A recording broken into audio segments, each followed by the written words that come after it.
to the Daru village. Ah, there's Sino!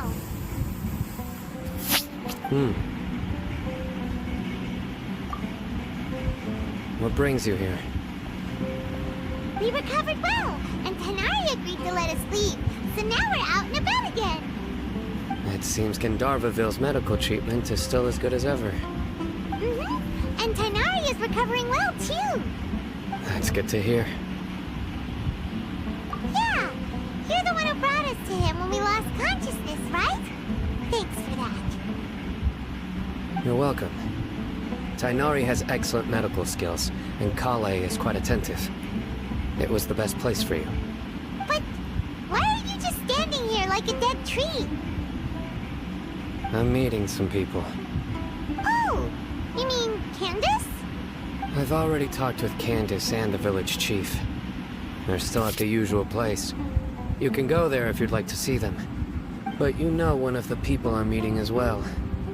Oh, by King Deshret's blessing, my friend suddenly appears in the desert. Don't tell me you've run into trouble and need us to help now. Roman! And... huh? Sataria? Oh, you know me?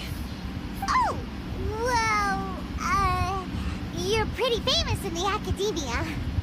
Don't worry, these are our friends. No need to be so guarded. I see. I'm doing well. Many good things have happened recently. Same here. Really, I feel that my whole life has started to shine after suddenly finding a new direction. Oh, tell us everything. Yeah, you go ahead. Alright, well, I suppose I should start by saying I've decided to leave the academia. What? It's not that I've given up on being a scholar. Instead, you could say I've found a new identity. I will no longer pursue research like a typical scholar, but I have not completely given up on my relationship to knowledge either. I can see what you're saying now. What do you mean? I plan to leave the academia and return to teach here in the desert. Wow, so you want to become a teacher? Sataria will return to support education here and teach people from the desert. She can't teach everyone on her own, but there are many of us Eremites all over Sumeru. She came to discuss a collaboration with me and hoped that I could bring her ideas to the Eremites. Yes, it's my hope that the Eremites can help me select a group of smart people with the best aptitude for teaching. I'll teach them, and after they've finished learning from me, they can go educate more people. That is the true meaning of education and the spreading of knowledge. The people of King Deshret suffer from sandstorms, exile, and ignorance. Miss Sataria is more than welcome to come teach here. Her arrival is like a star shining in the desert night. The stars have always guided caravans, thieves, soldiers, and travelers who get lost in the night. They lead those in the dark out of trouble and back to safety. Oh, please. Where's all of this coming from? I'm starting to feel a little embarrassed. You deserve these compliments. Mercenaries are accustomed to danger and don't fear death, which is why we recognize extraordinary actions the common people would easily overlook. Sataria's idea will bring much good to many people. At first, I feared it was destined to fail. Everyone knows that the academia doesn't allow scholars to teach in the desert without permission. As you know, all knowledge is under their surveillance and control, and very few desert dwellers are as lucky as me. But what I heard at that time has been haunting my heart, as if there were lightning bolts constantly bombarding my soul. Sataria, you tread a treacherous path, and the longer you ignore it, the tighter the academia's grasp on you will become. Sataria, why haven't you gone home? Never forget that the desert that belongs to you lies elsewhere. Miss. These words sparked something in me, and I knew that I had to bring something back to my people after going home. I gathered up the courage to approach the Grand Sage, only to find that he was no longer at the academia. Lord Sino told me that Azar didn't belong there anymore. Azar has received much-needed punishment. Though, if you ask me, it may have been too light. You probably have already heard. Lord Sino helped me obtain permission to leave the Academia for the desert, and accompanied me here to discuss collaboration with members of the Eremites. My plan was able to go smoothly thanks to him and Rahman. You're all doing so much for the desert. Aside from that, I also have some other business to discuss with Sino. Lesser Lord Kusanali has allocated many resources to support and develop the desert. I've done some business for her, and part of it required the assistance of the Eremites. I applied for a few batches of educational materials from the Academia, and sent them to several groups in the desert, as instructed by Lesser Lord Kusanali. I believe the people will make good use of them. That's exactly what the people here need. Physical books and other related items. If it weren't for Sino and Lesser Lord Kusanali, I'm afraid we'd never be able to get our hands on them. Apart from this, the Academia is also recruiting scholars that are willing to teach in the desert. I'll let you and Satarian know as soon as I have any more news. We must be persistent about this, and maintain these resources to ensure long-term effectiveness. This is the first time in hundreds of years we've had a glimmer of hope. I think this may be the turning point for the desert.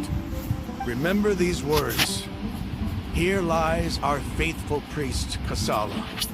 His wisdom is a miracle among the people, deserving of high praise and admiration. I hope people with wisdom like that priest will rise again among the desert dwellers. Then we'll once again see the wisdom and glory that once shook the world. Enough about us. Are you here to discuss some business too? No, not at all. We're actually here on behalf of Nilu. Nilu wanted to write to everyone, but she wasn't sure where the letters should be sent, so she asked us to come find everyone personally. A celebration feast will be held in 2 days at the Grand Bazaar. She hopes that all of you will be able to attend. At the feast, we'll also be celebrating Sino's reinstatement as General Mahamatra.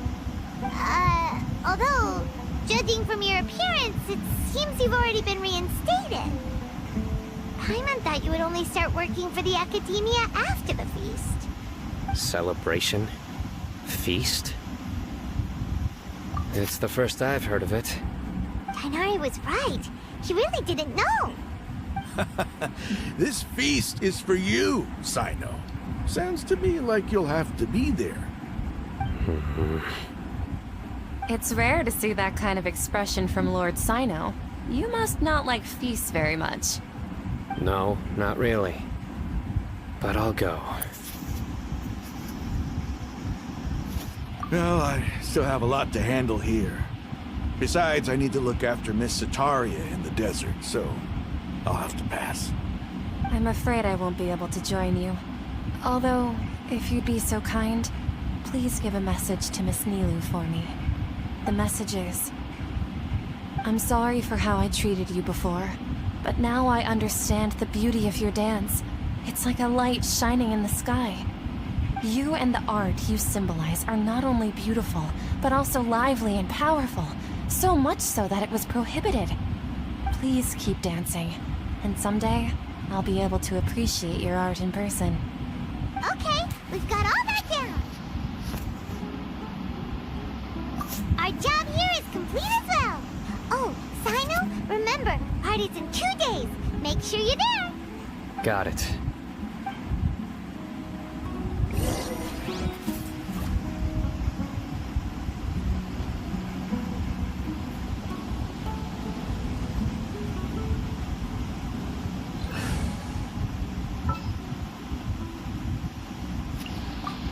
I've been waiting for you.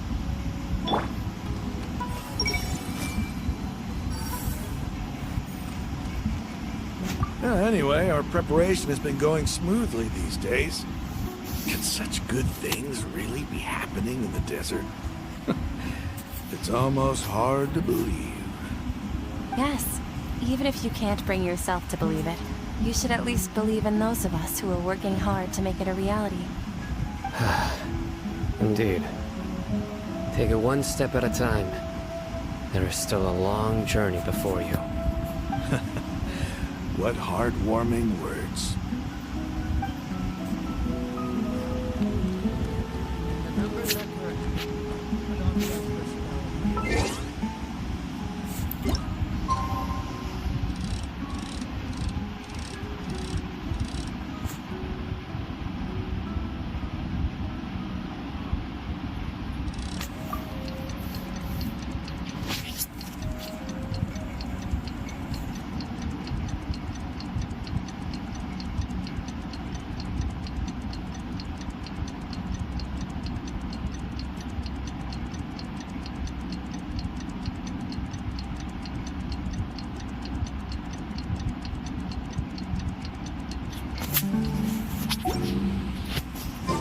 Today's the big day!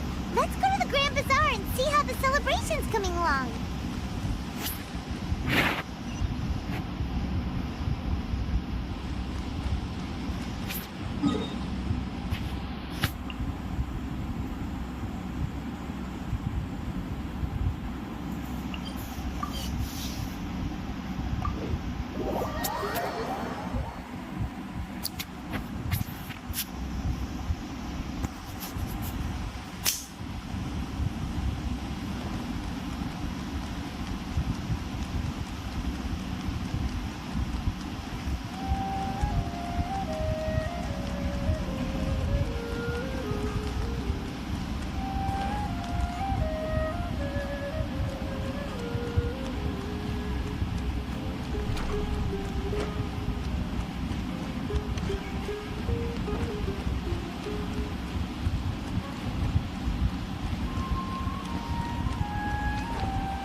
Everybody's already here. Looks like we're the last ones to arrive. I'm here. Ah, there you are. Well, look who finally decided to show up. You look like you came here immediately after finishing up some work. I'm very happy to see you here. But we're not late, are we? It's just that everyone else arrived ahead of time. I propose that the last one who arrived be put in charge of today's speeches. Nah, there won't be any speeches today. Oh, really? Well, even better. Come join us over here. Let's share some great food and drinks, and chat about all sorts of fun things. Everything looks quite good. Wow! Paimon can't wait! Traveler, just look at all the delicious food here! itu sana खाने के अलावा सस्ता नहीं है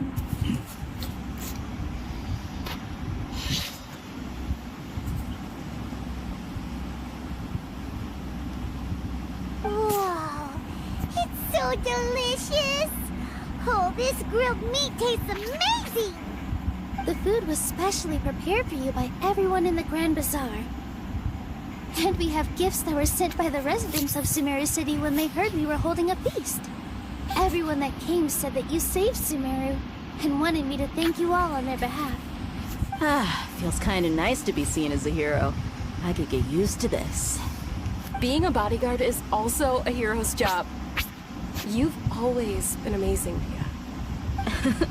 My lady sure has a way with words. Thanks. I'm glad to hear it. And I'm happy to meet everyone that participated in the great plan. Don't mention it. Come to think of it, we've really done something impressive together. It's unbelievable. We owe it to our abilities. And luck. Really? Why do I remember everybody thinking that luck was against us and feeling like we hardly had a chance of succeeding? That's how I remember it too. It's luck that brought us together, and it was luck that let us form a team.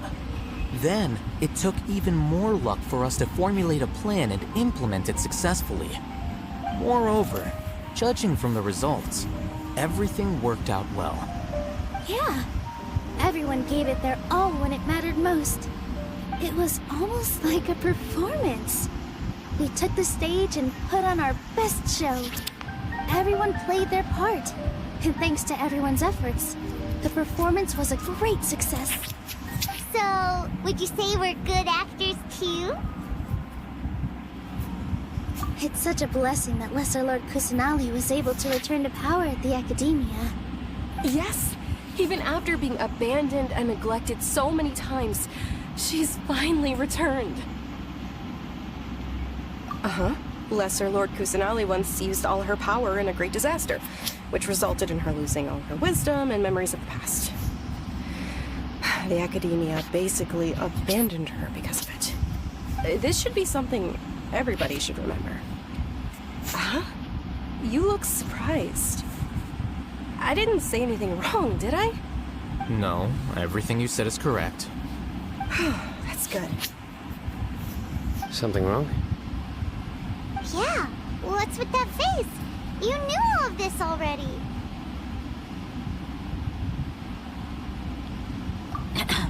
Even if those two giants of the Academia are here, I still have to say it. Those sages really have some nerve. 500 years ago, Lesser Lord Kusanali used all her power for the people of Sumeru. And what did they do in return?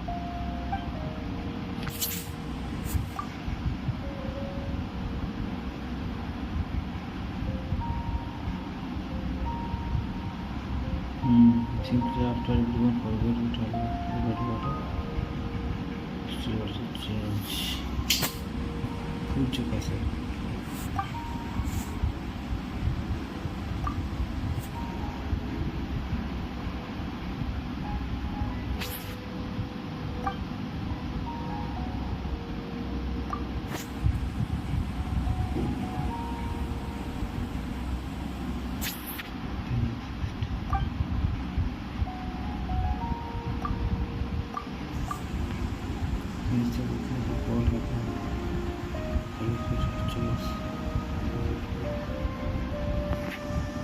If you bite the hand that feeds you, don't act surprised when it turns into a knuckle sandwich, right, Sino?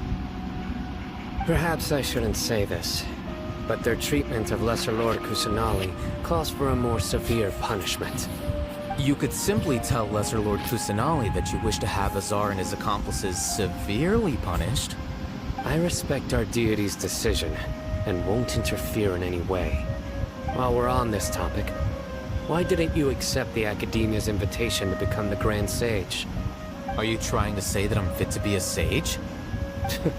Not at all. But every person handling the selection process has said that you are the most suitable candidate to lead the Academia right now. Why? Because he dethroned Azar from power? Could you try to put it another way? This is a good thing, yet you're making it sound like I overthrew Azar for my own personal gain. But seriously though, I always wondered if you had some personal motives behind it. I did have my own motive, but it had nothing to do with being a sage.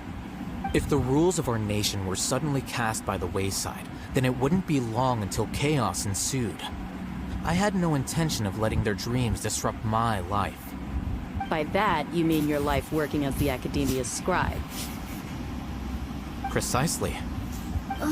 Wait, is that all? So, that's the only reason why you joined us and came up with all those plans? It's reason enough. You've certainly got quite the personality. You flatter me. All right then. How about you? You've already resumed work as the General Mahamatra, right? That's right. Will you be happy with that life? It's not about being happy. There are merely a lot of things that I must do. Even so, keep your spirits up and try to be happy, okay? And try to smile more every day, just like I'm doing now. Thank you. I'll keep that in mind.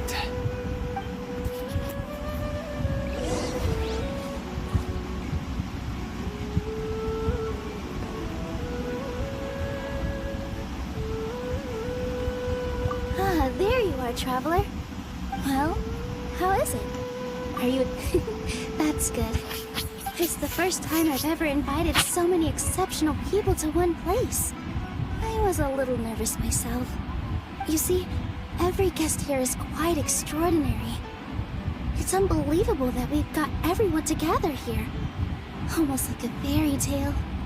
Make sure you live it up tonight. I'll be happy as long as you're enjoying yourselves.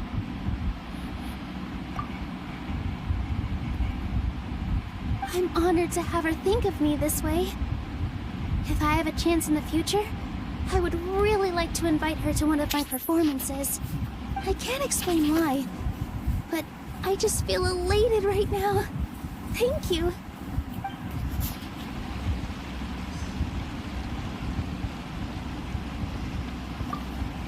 The atmosphere here is good, and everything is delicious. Yeah. I don't often come to such places, but it feels quite good. I have a lot to handle these days. Otherwise, I could show you around. There's always next time. We're friends after all. This feast is pretty good. I like it.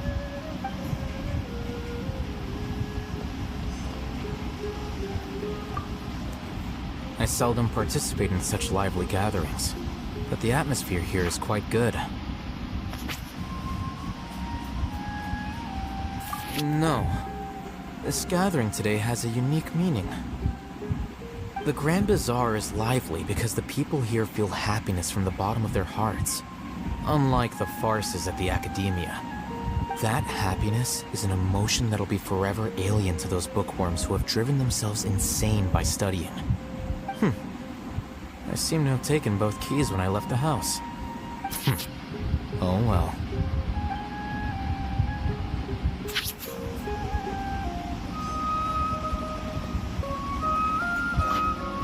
My lady, the grilled meat over there is delicious. Have you tried it? Yes, I also tried some fruit just now. Oh, they're very sweet. What an amazing place to relax. No wonder everybody likes to rest at the Grand Bazaar. You said it. Oh, look who else is here. Hello. Oh, I'm so happy Nilu invited everybody. Oh, now I have the chance to meet all the heroes. Hey, less of that polite chit-chat and more eating and drinking. The feast is about having fun, not stuffy formalities.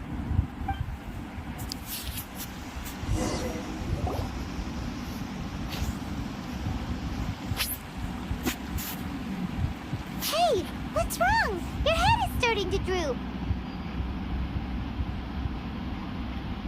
Hey, you can't just fall asleep here. Paimon will go find something delicious for you to eat. You'll wake up once you've put something yummy in your tummy. Of course, just wait here for Paimon.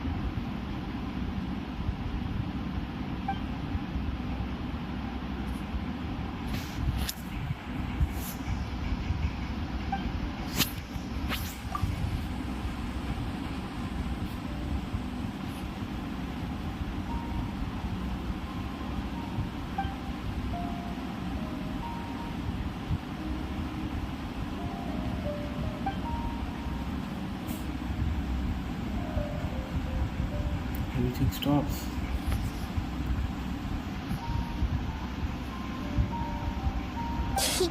It's me.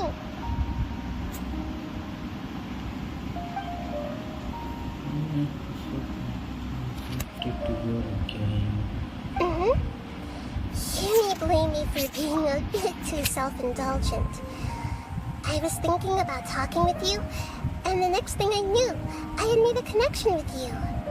The connection between us is amazing. It's like flora and the fence it grows upon.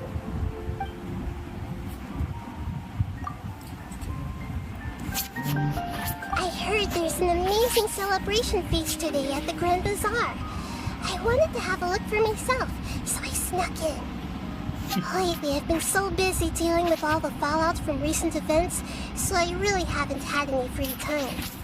Although you've already helped me with a lot, there's still one more thing I hope you can help me with.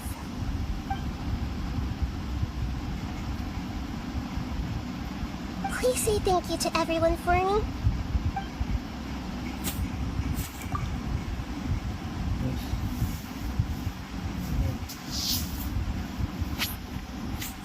Oh, is it not convenient for you to do that for me?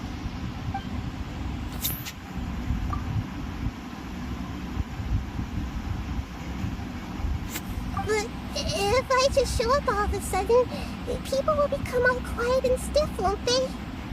What if I end up scaring them and ruining this wonderful feast? That'd be the last thing I want.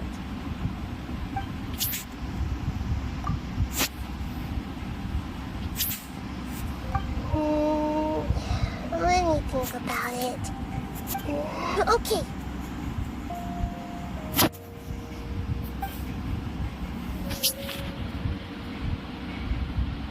Yes, I have.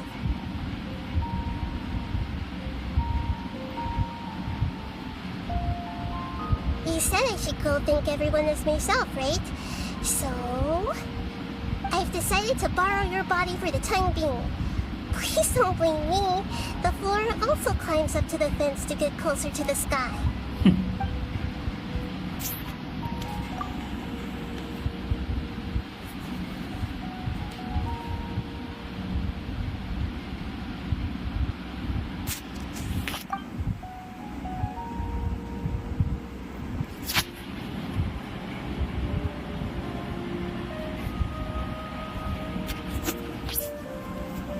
Everyone!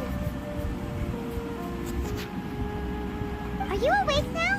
Paimon was just about to bring you the food. It's me. Huh? That voice. Nahida? Hold up. What's going on? I didn't expect to have a conversation with the consciousness of Lesser Lord Kusanali in the Grand Bazaar.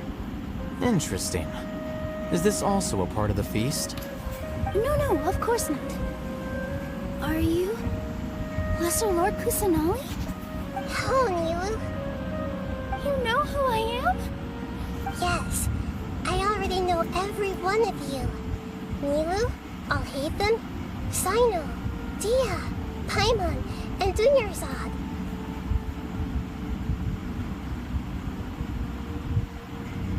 Lesser Lord Kusanali? I took the liberty of occupying the traveler's body so that I could thank all of you in person. Thank you so much for rescuing me, even if that meant placing your own safety in peril and taking the risk of becoming enemies with the academia, the sages, the doctor, the balladeer, and even the entirety of Sumeru. Without you, without any of you, I would have been in a much more difficult situation. Had you not helped me to resolve the crisis, not only I, but Sumeru and even the entirety of Teyvat would have suffered great misfortune. People refer to you as the heroes who managed to rescue a god. I'm quite fond of this name. It not only explains your identities, but also bears witness to your relationship with me. Please, allow me to present to you my most sincere gratitude. Lesser Lord Kusanali, you have done so much for Sumeru, and I didn't even have a chance to do anything for you. You don't have to do this. Dunyarzad, the suffering you endured during your illness is also proof of you being with me and praying for me. Thank you.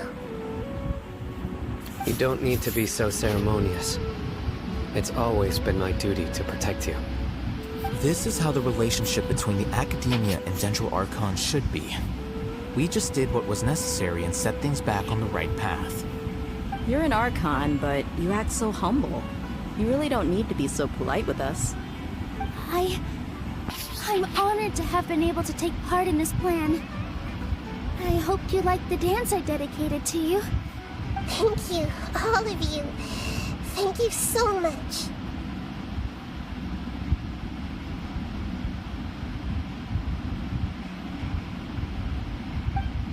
Wow.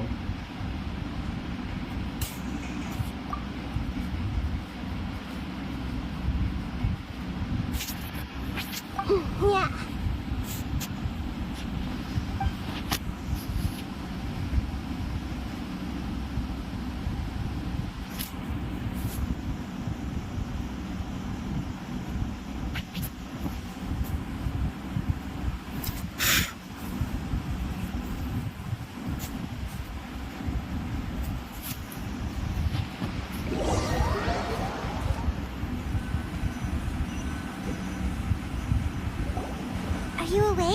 Did you rest well? After Nahida left, you ate a lot of food. You've become a glutton. Competitive Paimon. That just means you still have a lot to learn from Master Paimon, the Sage of Gluttony. Alright, since you're awake now, should we go and have a chat with Nahida? She should be in the academia right about now. If you have any questions, now's your chance to ask.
Hello, Traveler and Paimon.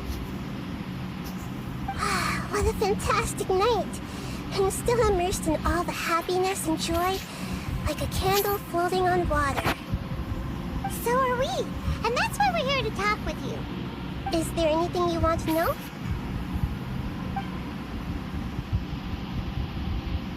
After recent events, the Akasha can no longer function as it used to. I've given it some thought, and have decided to shut it down permanently. But this is definitely not a bad thing. Even from the beginning, I've been planning to shut it down. The Akasha's centralized administration of knowledge has always restrained people's curiosity and curtailed the number of paths available to them. I don't think this is good for Sumeru. Although people may initially feel a little uncomfortable with the loss of the Akasha, they will soon understand that this life is more suitable for them. And as for the future of Sumeru, I'm preparing to regain control of the academia.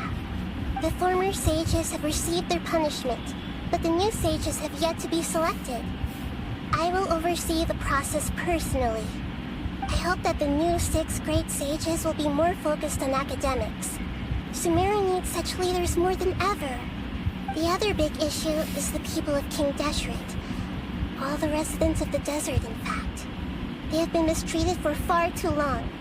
I've already taken some measures to address this. It will take some time to rebuild everything, but no matter if it's culture, friendship, or trust, we will rebuild it.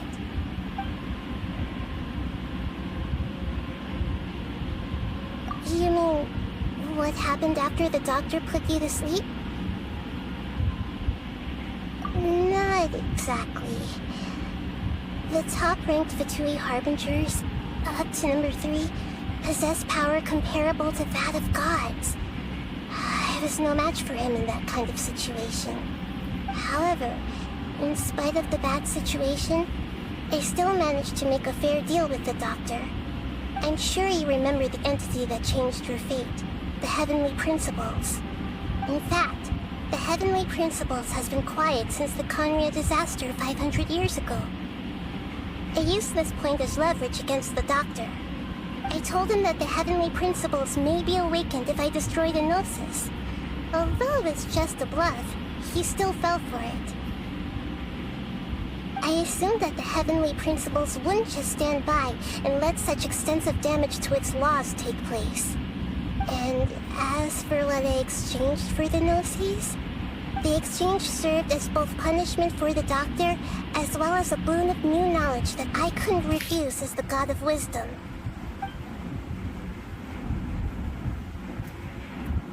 He's still in a coma. I've hidden him like how one would hide a feather. I know you have many misgivings about him, but as someone who had become a god, he has retained a number of very useful features. Don't worry, I'll keep an eye on him and make sure he doesn't do any evil. In addition, there are still some mysteries left in him. Some things may be very clear from my perspective, but he is still yet to understand them himself.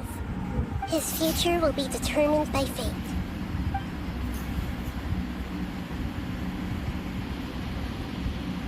Is that where you're headed next?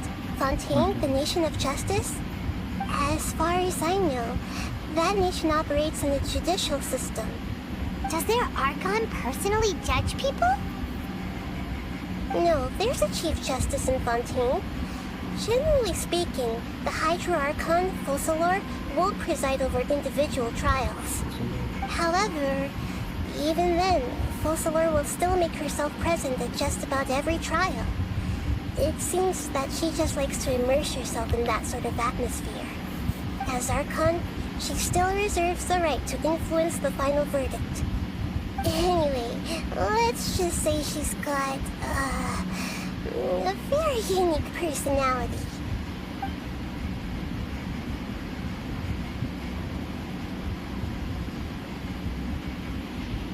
Are you sure? Isn't there something else you haven't asked about yet? Huh? You mean... About your brother. While you were resting at Gandharvaville, I took some time to perform an Irminsul search for information on your brother.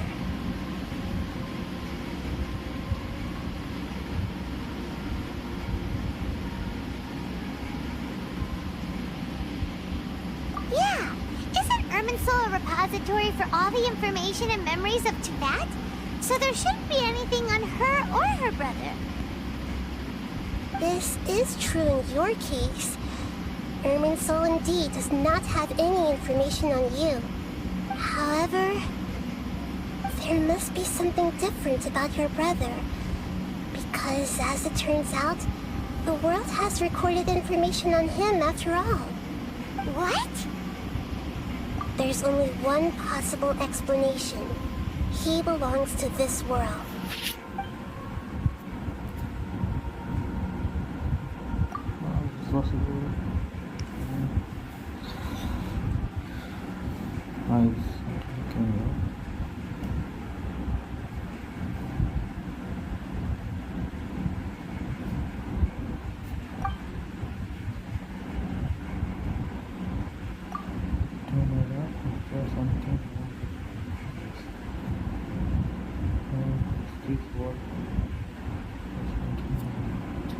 But nothing about this makes any sense! Wasn't this your first trip to Teyvat? According to the records I was able to access, your sibling suddenly appeared in Conria. After the Conria disaster, he began his journey through the 7 nations of Teyvat. But just as his journey was about to reach its conclusion, the Irminsul records on him suddenly become fuzzy. What do you mean, fuzzy? Did something happen to him? All I know for sure is that somebody, for reasons only they can know, is deliberately obfuscating his fate. And whoever it is, if they can do that, who knows what else they're capable of. Yes. But even that wouldn't explain how he somehow comes from this world. Something else I noticed was that according to these records, the Fatui have not classified your sibling as one of the Descenders. What's a Descender? Paimon's never heard of it. Look, I'm sure you must be curious about the information I received from the Fatui in return for my gnosis, right? A very important part of the intel was about this world's Descenders. External beings, ones that don't belong to this world. Traveler, you are Teyvat's 4th Descender. Huh? So the Fatui count 3 other Descenders before the Traveler, and her brother isn't even one of them? That's right. My current hypothesis is that the first Descender was likely what we now call the Heavenly Principles. As for the other descenders, I still need to verify their existence. It could take me some time. Paimon's head's about to burst from all this crazy new information. And yet, even knowing all this, I'm sure you must still have a lot of unanswered questions. I must say, I truly regret that I can't help you more as the God of Wisdom. There are many questions in my heart as well. I will need some time to go through each one of them.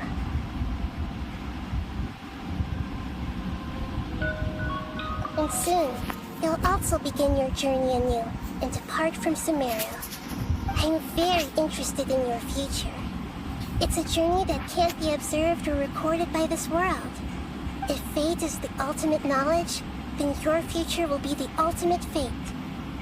I'm sure glad we got to meet you, Nahida. The pleasure is all mine. I can't thank you enough. Alright, that's enough talk for today. If you ever miss me, just close your eyes, and maybe I'll appear in your dreams.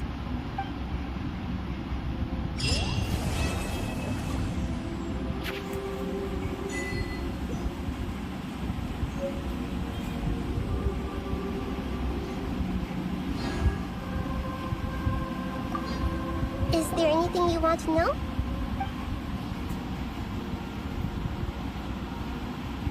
And soon, you'll also begin your journey anew and depart from Sumeru. I'm very interested in your future. It's a journey that can't be observed or recorded by this world. If fate is the ultimate knowledge, then your future will be the ultimate fate. I'm sure glad we got to meet you, Nahida. The pleasure is all mine. I can't thank you enough. Alright, that's enough talk for today. If you ever miss me, just close your eyes, and maybe I'll appear in your dreams.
Hello, traveler. Have you ever heard of a moment of dreams? Oh, that sounds like some kind of sweet drink. I'm afraid not. It's the name of an event we started to hold regularly. Dreams have become quite the hot topic in Sumeru, and many people are excited to share the dreams they've seen at night. The same goes for me. The last time I dreamed was when I was but a little child, so I can't help but feel excited and nostalgic about dreaming again.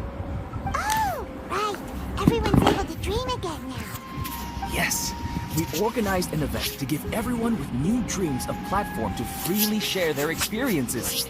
And thus our event, A Moment of Dreams, was born.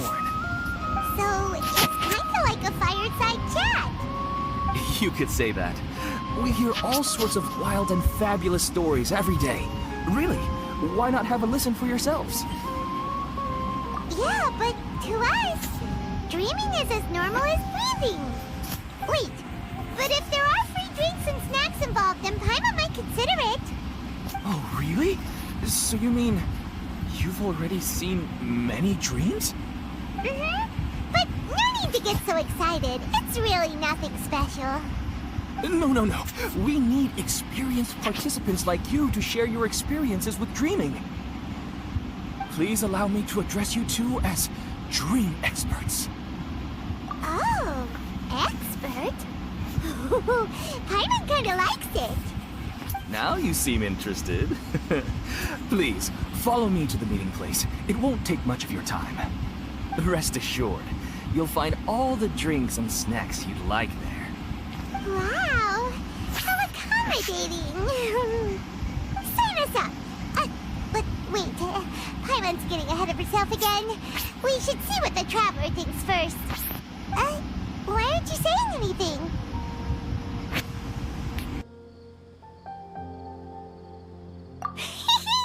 Alright, hurry up and take us to be dream experts. Very good. Follow me.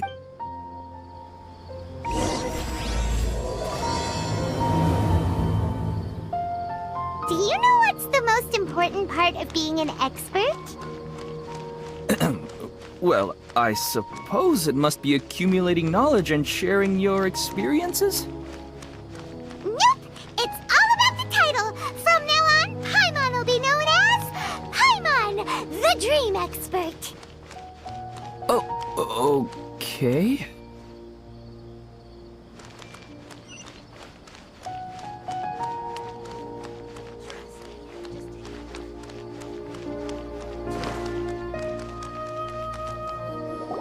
Sorry to interrupt, everyone. We finally have some real dream experts joining us. Esteemed experts, this way, please. Ahem. Now, if anyone has any questions, please feel free to ask them. They must be dream experts from another land. Great! Oh, I have a question. Me first! No rush. Everyone, please line up and ask in an orderly fashion.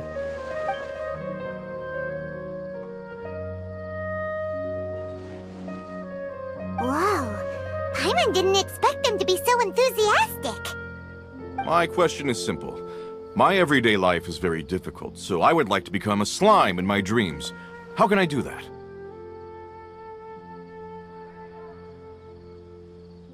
Oh, Paimon knows! Paimon's had this kind of dream before, so she knows a thing or two. The first time, Paimon became an animal slime. Paimon was shot by an adventurer's arrow and flew in the sky all night long. The second time, Paimon became a dendro slime. A group of kids thought Paimon was a radish and pulled out all the grass on her head. Oh, it was super painful. The third time, Paimon became a cryo slime. In the end, Paimon was captured by a chef and turned into a smoothie. And the fourth time, Paimon became a powerful Geo slime and went to take revenge on the forest boar that used to bully Paimon. But then the boar showed up with all of its relatives and Paimon lost again. Wait, why did all of your dreams end so tragically? Because slimes are monsters, even though they look cute, they usually cause trouble and end up getting killed by adventurers. Things don't tend to end well for monsters. Believe Paimon.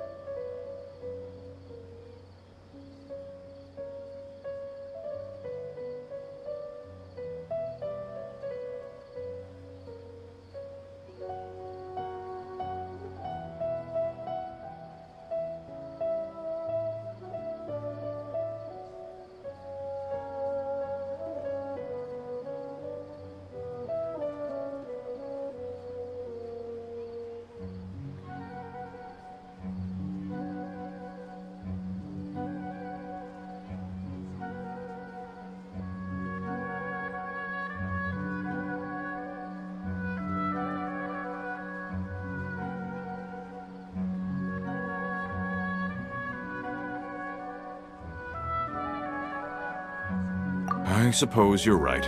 They are monsters, after all. I just want to experience a different life, but it seems that becoming a monster would be even worse than my current life. Maybe I'd be happier if I became just a regular finch. Or fish. Looks like being an expert is way easier than Paimon imagined. Next! Oh, it's my turn. Esteemed expert, I want to know what posture I should sleep in, so I can have the same dream as the one I had last night. Well?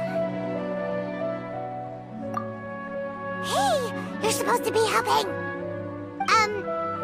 First, why don't you tell Paimon about the dream you want to have again? Oh, it's quite ordinary. I sat and chatted with my wife on a sunny day, listening to the breeze blowing through the valley. Why don't you just find your wife and talk with her? There's no need to wait for a dream. Well, unfortunately, she passed away. Oh! Sorry. Paimon shouldn't have assumed anything. No, it's fine. I didn't make that clear. I just want a chance to see her again. Yeah, it's not really about posture. What you think about right before falling asleep is probably way more important. Oh, is that all I have to do? Think about it. If you're the one thinking about her, and you're the one that'll be dreaming about her, then it'll be easier to connect your thoughts and dreams. You do have a point. I'll give it a try tonight. Thanks for your wise advice. Oh, my turn. I want to know the name of the plant in my dream. I want to bring the souvenir box to my room into my dream. I dreamt of a raven flying over the wasteland last night. Does that have any kind of special meaning? Hey, no rush! One at a time!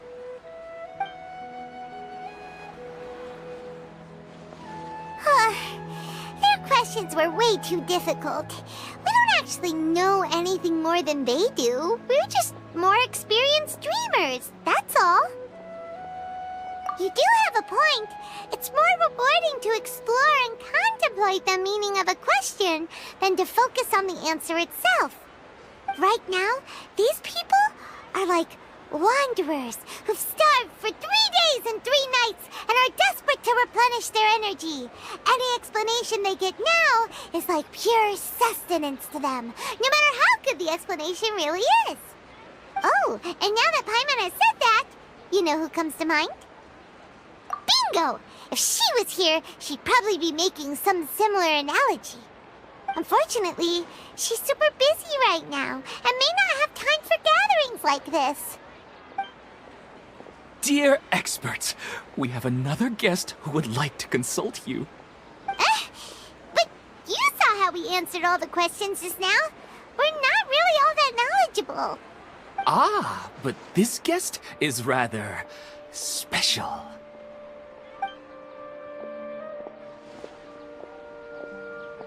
My question is, why didn't you immediately tell me about such an interesting place? Huh? Nahida, how did you get here?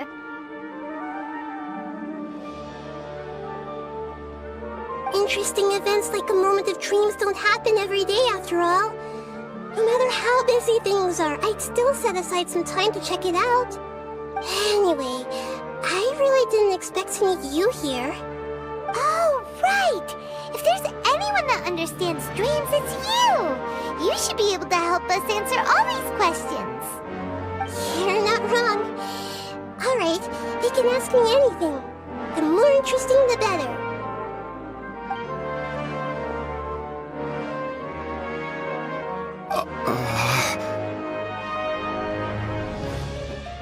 Huh? What's wrong? You were all so excited a minute ago. Why the sudden hesitation? Even so, it's not like I look super intimidating or anything, right? And in terms of reputation and renown, you've also done many great things in Sumeru. Yet they didn't even flinch at you. Alas, the interesting questions have all vanished in an instant. It appears I'm the one spoiling the fun here. I'll see myself out. Oh, that's not true, Nahida. I don't want to get in the way of the original purpose of a Moment of Dreams, which is to let people gather here and freely share their marvelous dreams. Now the atmosphere here is like water poured into a container.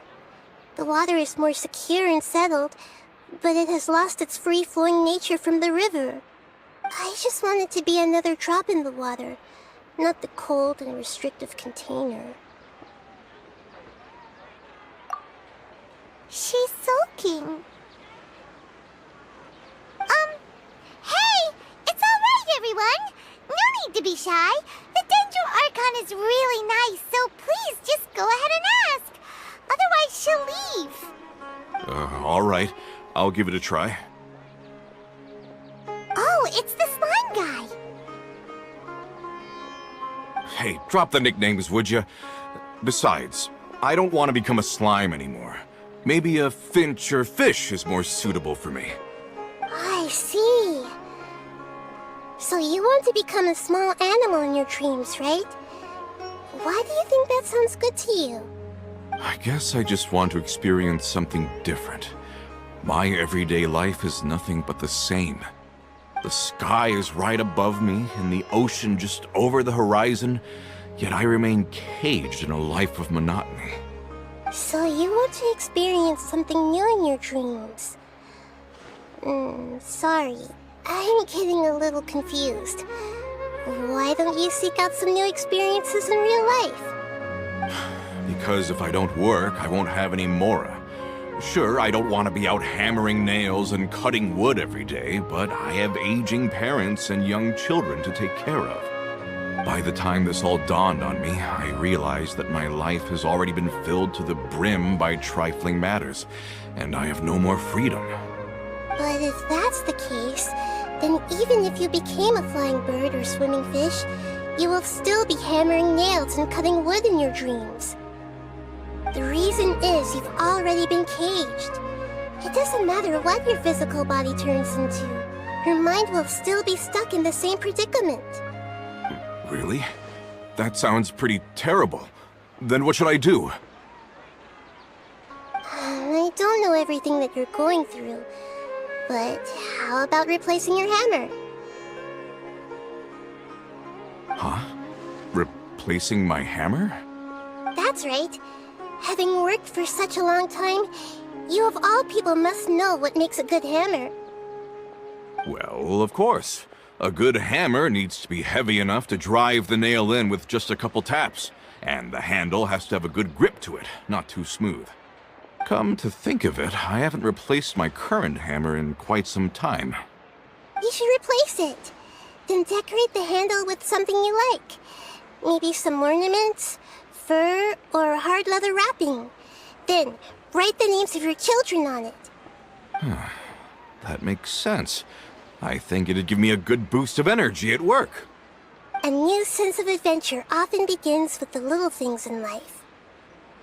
You don't need to become a bird in the air or a fish in the sea. You only need to do your best in life, and all those things you cherish will become your source of happiness. Yes. Yes, I get it now. This is a real eye-opener for me. I'll go and pick out a new hammer right away. No, I should make one of my own. Thank you, Great Dendro Archon. That's our Nahida. Only you would know how to get right to the heart of the problem. Actually, I didn't really understand the problem. Huh? I gave him that advice because I once saw a worker doing the same thing. Whenever he became tired, he would look at some names on the handle of his tool. After a moment, he'd start to smile. It really surprised me at the time. My guess is that the names on the handle were of important people to him. After observation, I know this kind of behavior motivates people. But why is that? Is it because of excitement, anticipation, or helplessness? I really don't know. And even if I could know what's going through his mind, it's still difficult to fully grasp his feelings. That's why I was a bit nervous just now. But luckily, seeing his happy face in the end reassured me that I didn't say anything wrong. Don't mind me, though. This is just my way of learning. Hey! Don't forget about Paimon! Everyone knows that Paimon's also super skilled at reading people's feelings. Thanks, you two. That makes me feel a lot better. Let's move on to the next question, shall we? I already asked the experts my question earlier, but I wanted to hear the Dendro Archon's response too. What should I do if I want to see my deceased wife in my dreams every night? Longing for the deceased.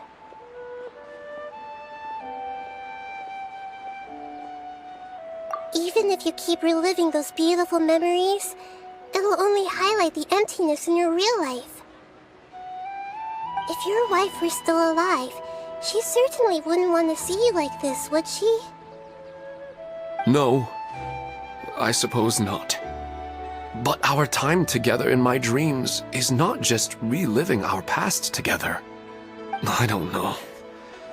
Maybe it's because I miss her too much. But it's really as if she had come back to life in my dreams. She even remembers each and every dream. After I wake up and then continue dreaming again later, we can pick up our conversation right where we last left off. That's really amazing. Statistically speaking, continuous dreams are extremely rare. It's almost as if my wife has obtained a second life in my dreams.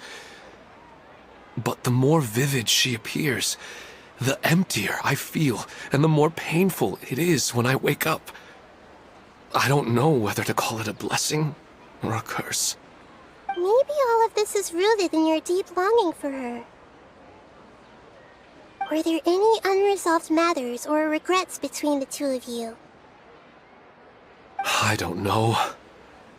I suppose my biggest regret is that I couldn't spend the rest of my life with her.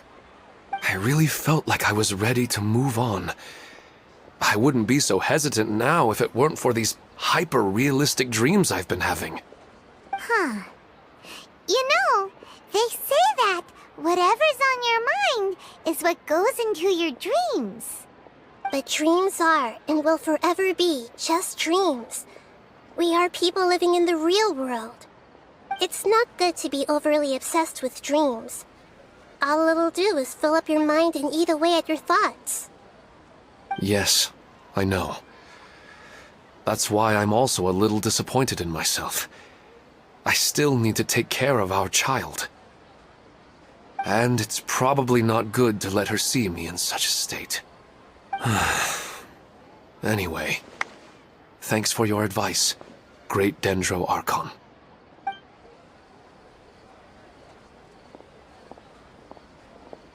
I'm a little worried about him.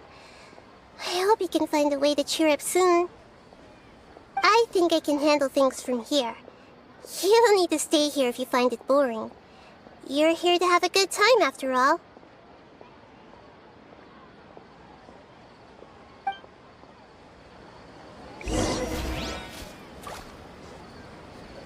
Another recurring dream? Yeah, I'm starting to wonder if it's some kind of hint.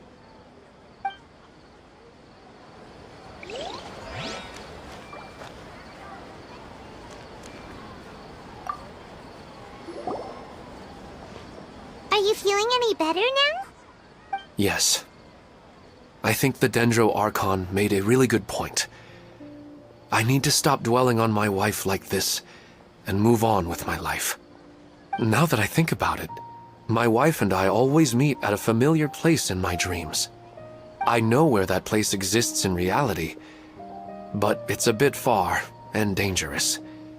I don't dare to go there on my own. But at the same time, I feel as if I should go and have a look anyway. Perhaps I'll be able to move on once I see that there's nothing there. Otherwise, I'll keep on feeling like everything is covered in a haze, like I'm only half awake. Once I can stop dreaming about that place, I'll probably be able to get my life back together. Actually, you two are adventurers, right? If it's okay with you, could you escort me to that place? Yeah, it might also be a good chance for us to unwind. Even if you can't see your wife there, taking in some nice scenery will definitely help cheer you up. Yeah, I hope so too. Alright, go ahead and get yourself ready then.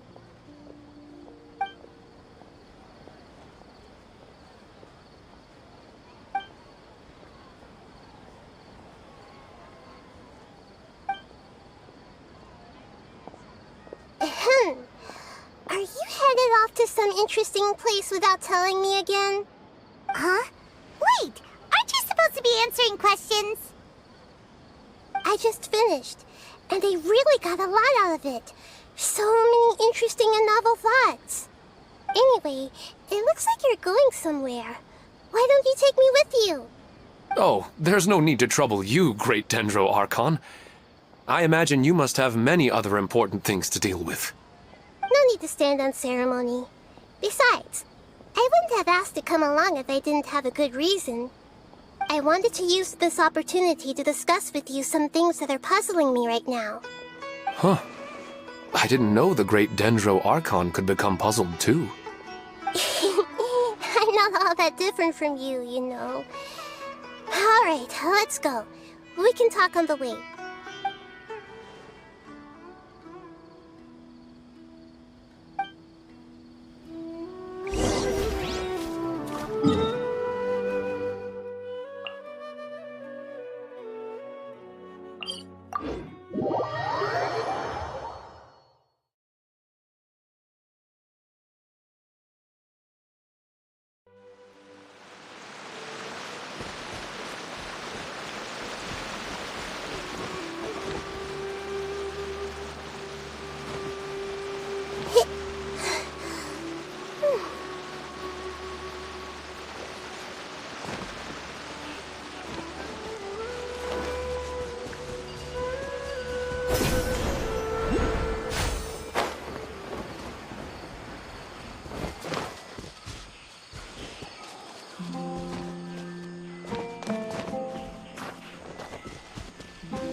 Huh.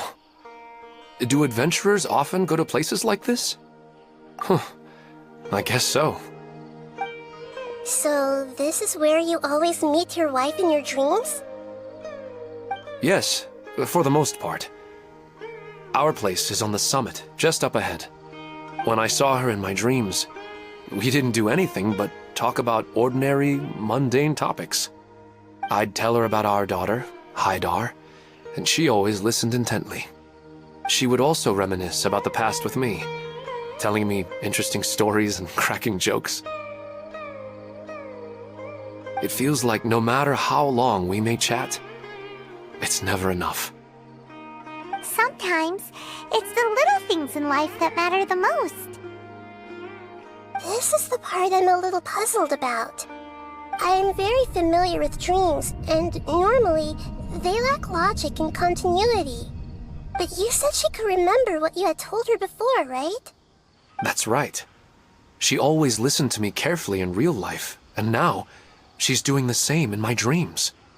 She always surprises me with some details from our lives in the real world. The fact that she can remember such things makes me feel like she's alive. Whoa, that's pretty weird. Well, dreams are kind of weird to begin with. However, the problem is that his dreams have too much structure and continuity. Most dreams are far more fragile than you can imagine. For example, a loud noise outside your window in the real world could cause your dream self to get loaded into and fired out of a big cannon. Another example. If you're thirsty in the real world, then you might find yourself trudging through a desert in your dream. But the appearance of your wife seems unusually stable and unaffected by any outside interference. Statistically, this should be extremely rare. I don't understand it either. But I have no reason to suspect or reject these dreams. They're too beautiful. But I still want to figure out the how and the why. These kind of dreams are novel to me as well. That's why I want to have a look at the scene your dreams have been taking place at. Let's go.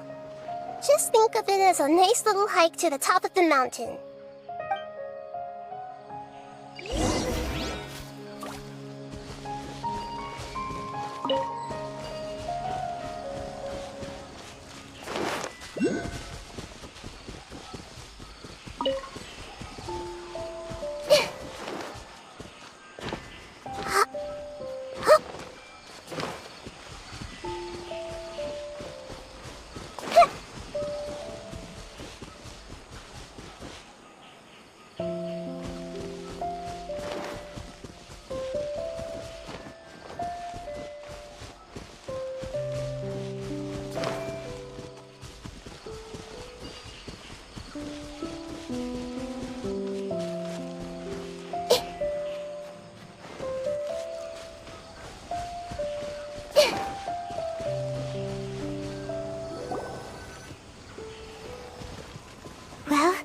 He really wasn't kidding. This place definitely isn't safe. No matter. We'll just finish them quickly. Huh? Are you going to fight too, Nahida? Of course. This is all part of our little trip.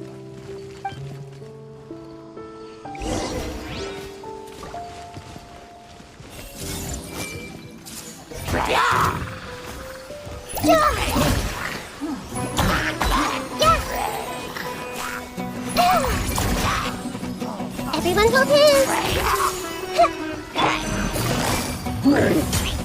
Quietly now.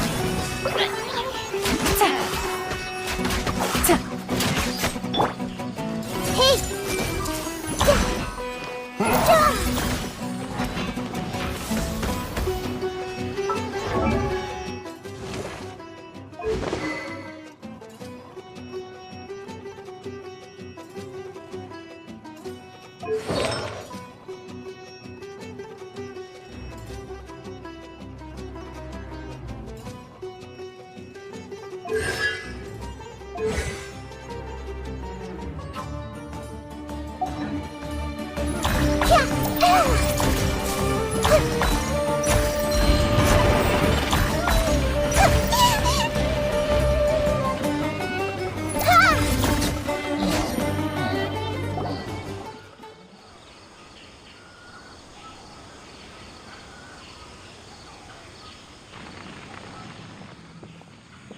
The scenery here is amazing!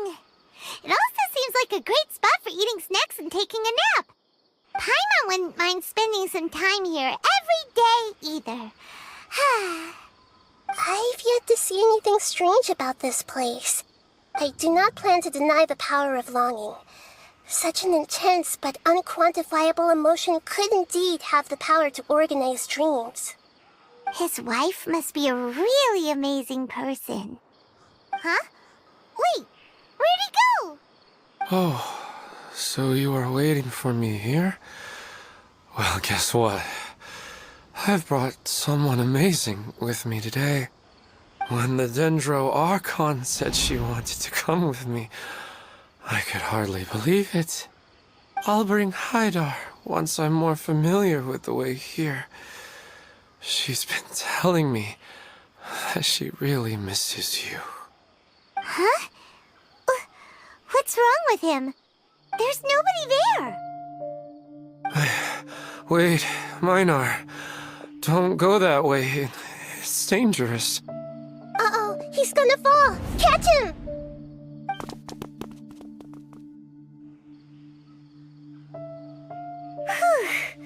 Luckily he didn't fall.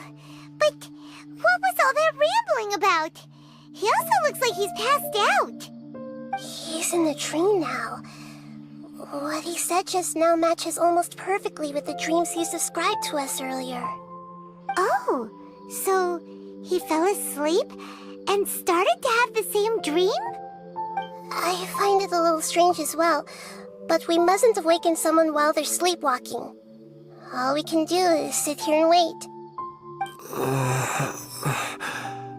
Huh? Minar. Where's Minar? Oh, good! You're finally awake! What happened? Huh? Sleepwalking? Oh, right. It was all just a dream. The moment I reached the summit, I saw my wife, Minar, sitting there, and walked over to her. After I introduced her to you, she seemed a little flustered and started walking away. I told her to stop because of the cliff, and then she seemed to suddenly disappear. A strong wind started to blow around me and the sky grew dark. When I realized something wasn't right, I woke up. That sounds pretty wild. Maybe you were just too tired. I don't think so. I slept a lot yesterday, and I don't feel very sleepy now. Maybe we've affected the way his subconscious constructs dreams by following him here. Anyway, all that matters is that you woke up safe and sound. I think I know what happened now. I'm sorry. If it weren't for you, I would have fallen. Let's head back now. Don't come back to— Oh, okay. Nahida, what's on your mind? Paimon's a little worried now. We still don't have enough evidence to work off of, so it's hard to draw any reliable conclusions yet. But I'm concerned that Ilmon's case may not be unique to him.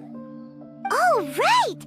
Come to think of it, there were lots of people from the event who had vivid memories of their dreams. Right. And not only at a moment of dreams, there may be people like this all across Sumeru. We need to understand what's happening and the rate of its development as soon as possible. Then there's no time to lose. Let's head back. Stop standing there, Ilmon. Let's go.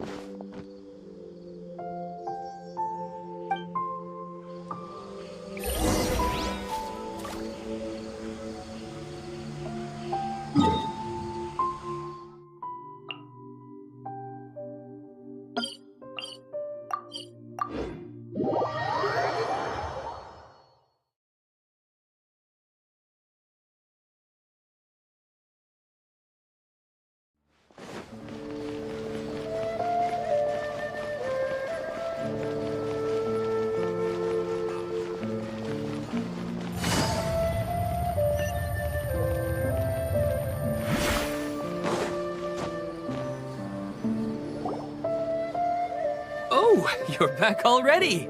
How'd it go? We have an emergency on our hands. Please notify everyone here that while they can continue to discuss their dreams, they mustn't try to visit or recreate the locations and scenes that they have been experiencing in them. What? All right, if that's the wish of the great Dendro Archon. But could you at least tell me what happened? You all look so serious.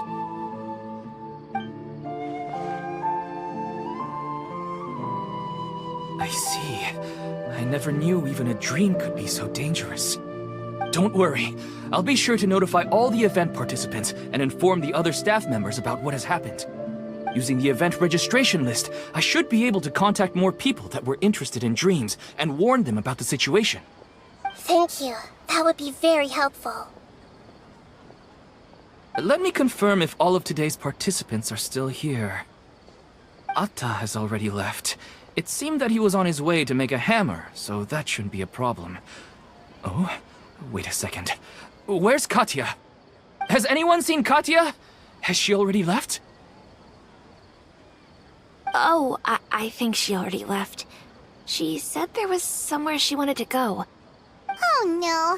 Did she want to look for the place from her dreams too? Can you tell us where she went?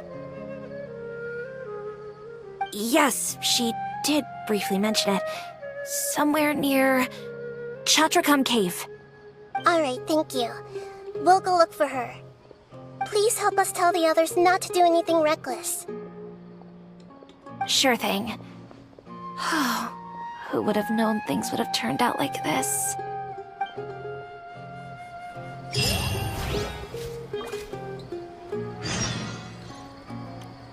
It's just a dream. How bad could it be? What's all this sudden commotion about?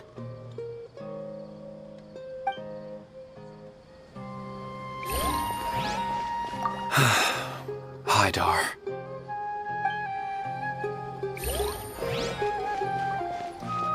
It's just sleepwalking. They're really overreacting. I'm getting really sleepy.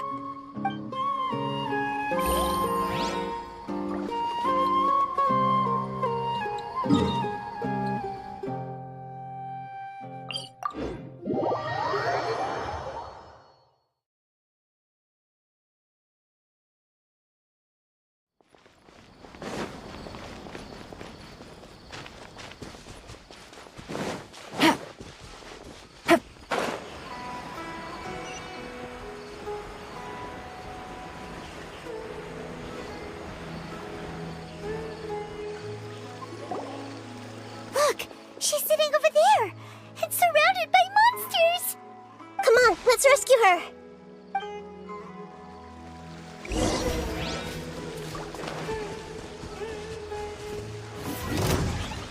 I see everything!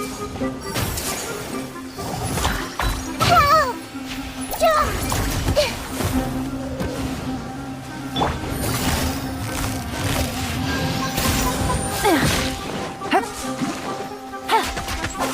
Emerge. Right here.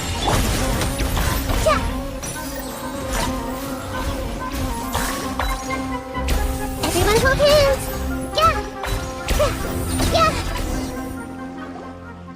She seems to be in the same condition as Ilman earlier. Yes, but luckily she hasn't been injured or jolted awake yet. Let's carefully move her somewhere safer. See you tomorrow, Professor Aisha. Huh? Why am I back here again? Dreaming? But what about Professor Aisha? Oh, I see. It was all just a dream. Well, that makes sense. After all, it hasn't changed a single bit. Huh? What's it? Nearly 20 years, and it still hasn't bloomed.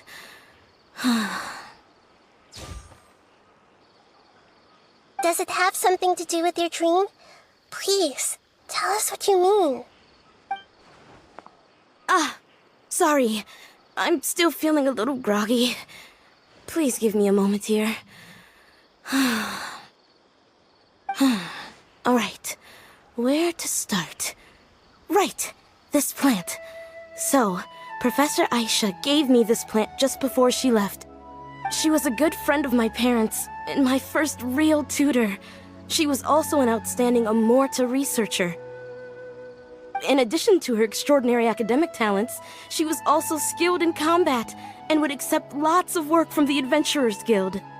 Oh, so you mean she's left on an adventure? Yes. When I was about 10 years old, she told me that she must go look for the secrets of the Abyss, and that she would be gone for a long time. I grabbed hold of her and wouldn't let go. I didn't know what the Abyss was. I just knew that she was like family to me. She hugged me, and we cried for some time until I fell asleep. When I woke up, I was already back home. She still decided to leave, but had left behind a letter for me saying that I was the person she cared for most in this world. She claimed that investigating the Abyss could help more ordinary people protect the people and things they care about. She had obtained some important evidence during her past adventures. If she didn't set off right away, she might miss the perfect opportunity. Guess Ad Astra Abyssosque isn't just a slogan. She left a seed in the letter, telling me that if it sprouted and bloomed, then she'd come back no matter what sort of risky situation she was in. She said she looked forward to seeing me all grown up. But strangely, I've tried watering it, feeding it, everything I could think of. But I've never been able to get it to bloom. I even went to ask the Immorta researchers, and they couldn't explain it either. May I have a look at the plant? Of course. I was hoping the great Dendro Archon could help me solve this problem. Let me see.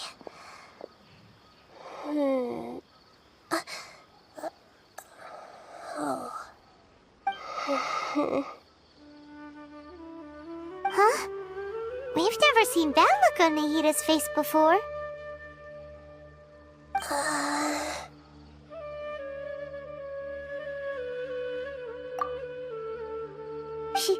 She looks a little unwell. Hold on, we'll be right back.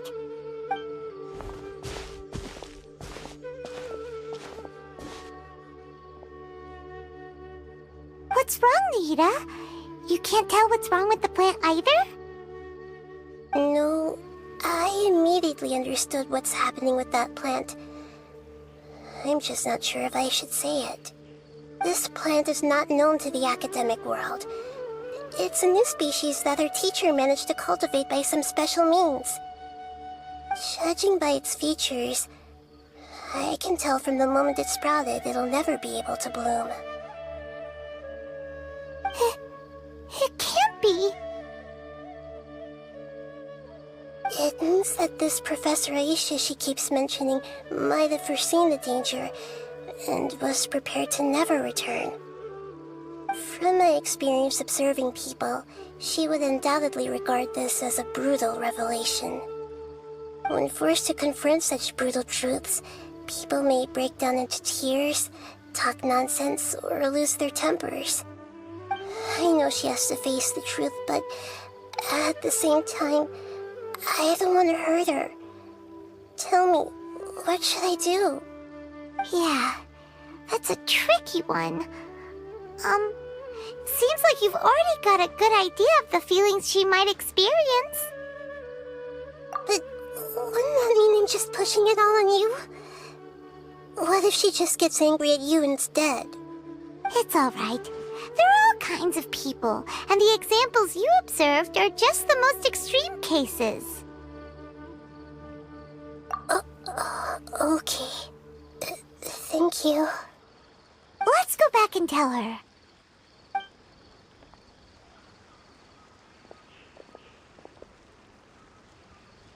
Huh? It'll never bloom? But how's that possible? If a plant is unable to bloom, doesn't that mean it can't reproduce either? All that's left for it to do is slowly wither away. Are you saying she never intended to return? Seriously? So everything she said was a lie? But she meant well. Since the separation was inevitable, she hoped that you would be able to come to grips with such a cruel parting a little later in life. Yeah, her love, care, and attention to you, all those warm moments were real. I guess she had hoped that you could understand and respect her choice after learning the truth. I see. Sorry, I don't want to sound ungrateful, but it's just so much to take in. The dreams are so beautiful. Yet reality is heartlessly cold. I really thought she had come back. I had so much to tell her. These dreams may not be as pure and beautiful as they seem. Some kind of power may be exploiting your feelings. Really? Yes. So with that in mind, until our investigation is completed, please return to the event and ignore any further temptations from your dreams. I see. Thank you for rescuing me, and sorry for the trouble. Luckily, the plant didn't get hurt either. Otherwise, I wouldn't have anything left to remember her by.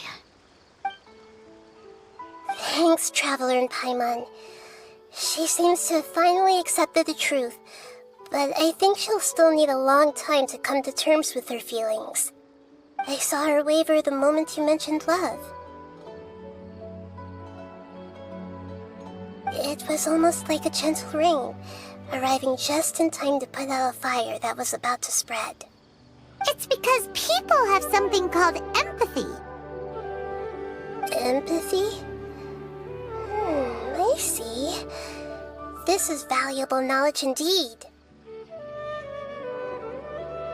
By the way, you said there may be something that's trying to exploit their feelings. Any idea what that might be? Yes. What's common between Ilmon and Katya's cases is that they've both lost someone dear to them.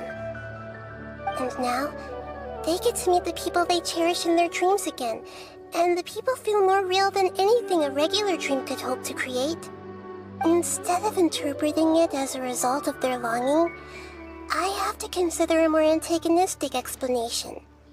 Someone is taking advantage of their longing. Yeah, they're just causing these people to dream. What are they after? This is exactly what we need to investigate. Anyway, let's pay another visit to a moment of dreams. I have a bad feeling about all this. I hope things haven't gotten any worse.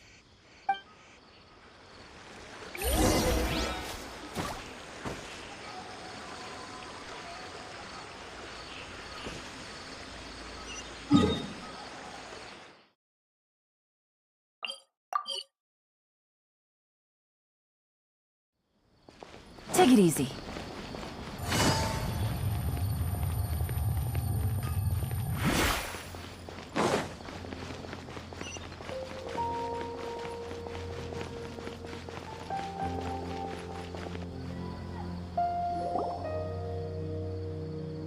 We're back. How's everything here? I am so sorry, Great Dendro Archon. We're still trying to figure out how to explain the whole thing to everyone. Because of your warning, we've brought dreamers here even if they were completely unaware of the danger. But some of them have already fallen asleep, and they haven't woken up for a long time. I fear there's nothing we can do about it. A moment of dreams is just a small interest group. We don't have enough staff members to handle this. Just as I expected. It seems my guess was correct. It's the Dendro Archon. She's back. What happened? Why have we been gathered here? Many of you here have been experiencing some beautiful dreams. But I'm sorry to tell you that based on our investigation, there's some kind of conspiracy behind them. Before we learn the truth, please don't try to recreate the scenes in your dreams. Whatever you see, don't be tempted by them. Huh? But... I don't think it's a big deal. Aren't we just dreaming? It's not like dreams will have an effect on others. We've already met 2 people who ran off to the countryside alone and got caught in dangerous situations by falling to the temptations in their dreams. That's right! These aren't just dreams! It's serious! Alright, I get it. So does that mean once we have some conclusive results from the investigation, we can continue to enjoy these dreams? Yeah, I still want to visit my sister in my dreams.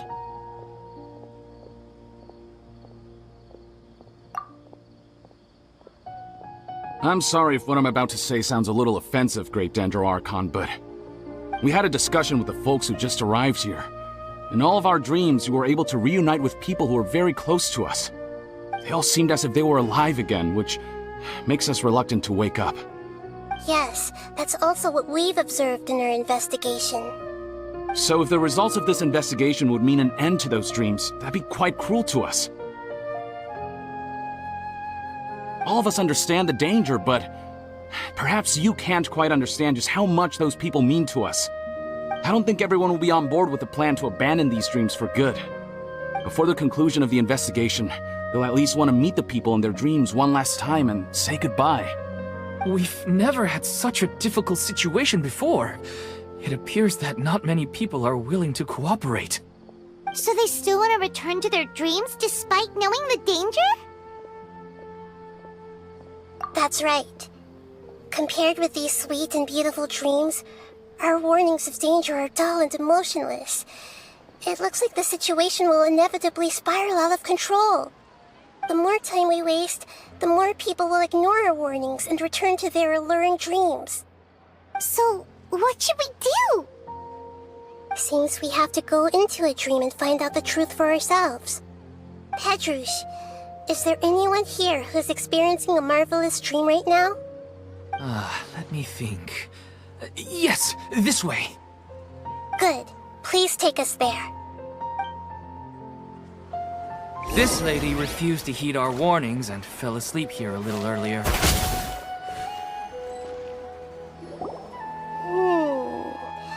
She's only asleep and hasn't started sleepwalking. It seems she hasn't sunk too deep into her dream yet.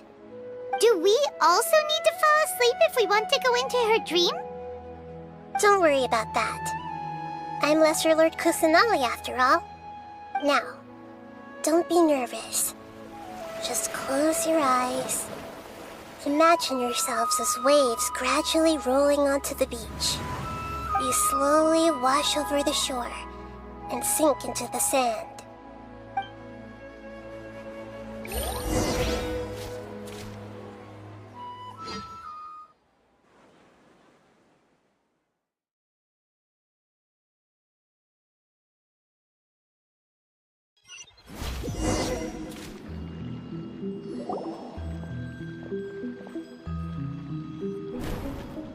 What's wrong, Traveler?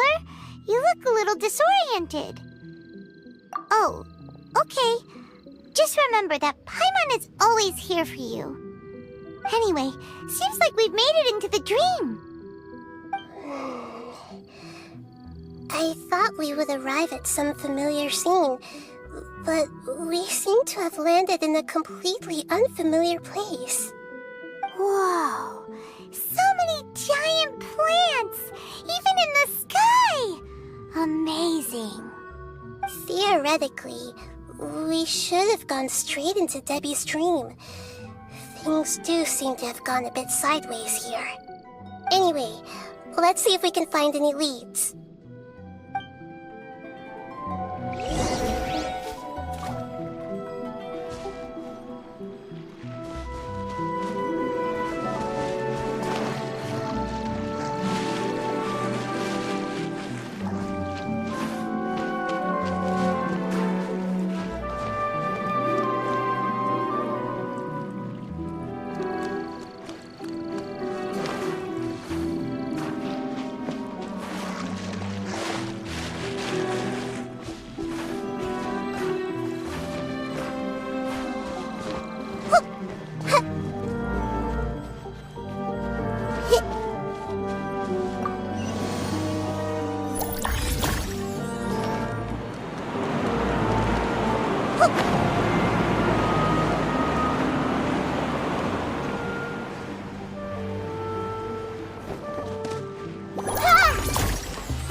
Gotcha.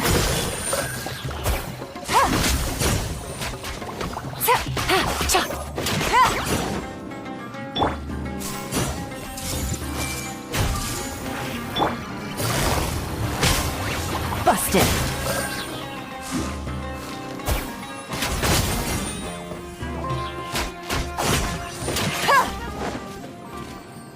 Take it easy.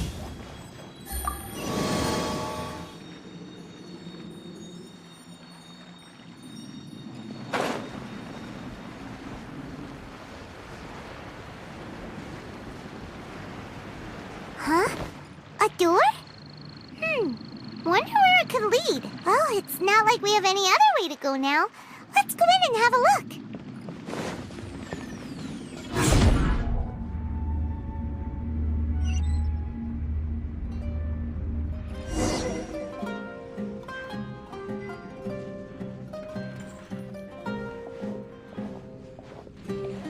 Hey, this place looks familiar. Isn't it Puspa cafe? Oh, Paimon sees Debbie! She's right over there! Looks like we've come to the right place. These alluring dreams often portray a scene from real life, which concurs with our previous findings. Really? But what about that space we were in just now? You can't mean... this is another collective dream? Yes, given likely that they're interconnected. Compared to an interconnected dream, independent individual dreams would be much harder to manage and manipulate. Ah, Paimon gets it now. Well, let's go talk with Debbie. Oh, but there are some other people next to her. Are they dreaming too? If this space is exclusive to Debbie's dream, then the others beside her are most likely the people she cherishes. Anyway, we should confirm that first, just to be sure. Huh. How do we do that? Just leave it to me.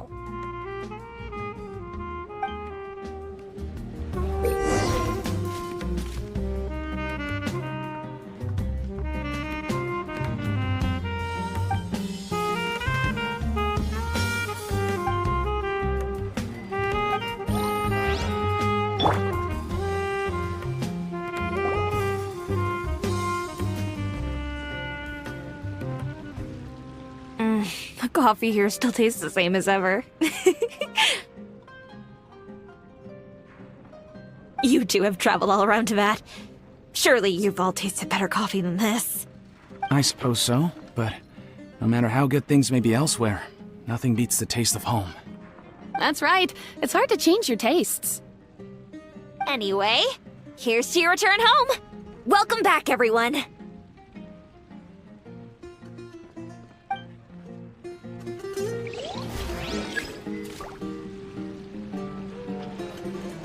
Everyone hold hands!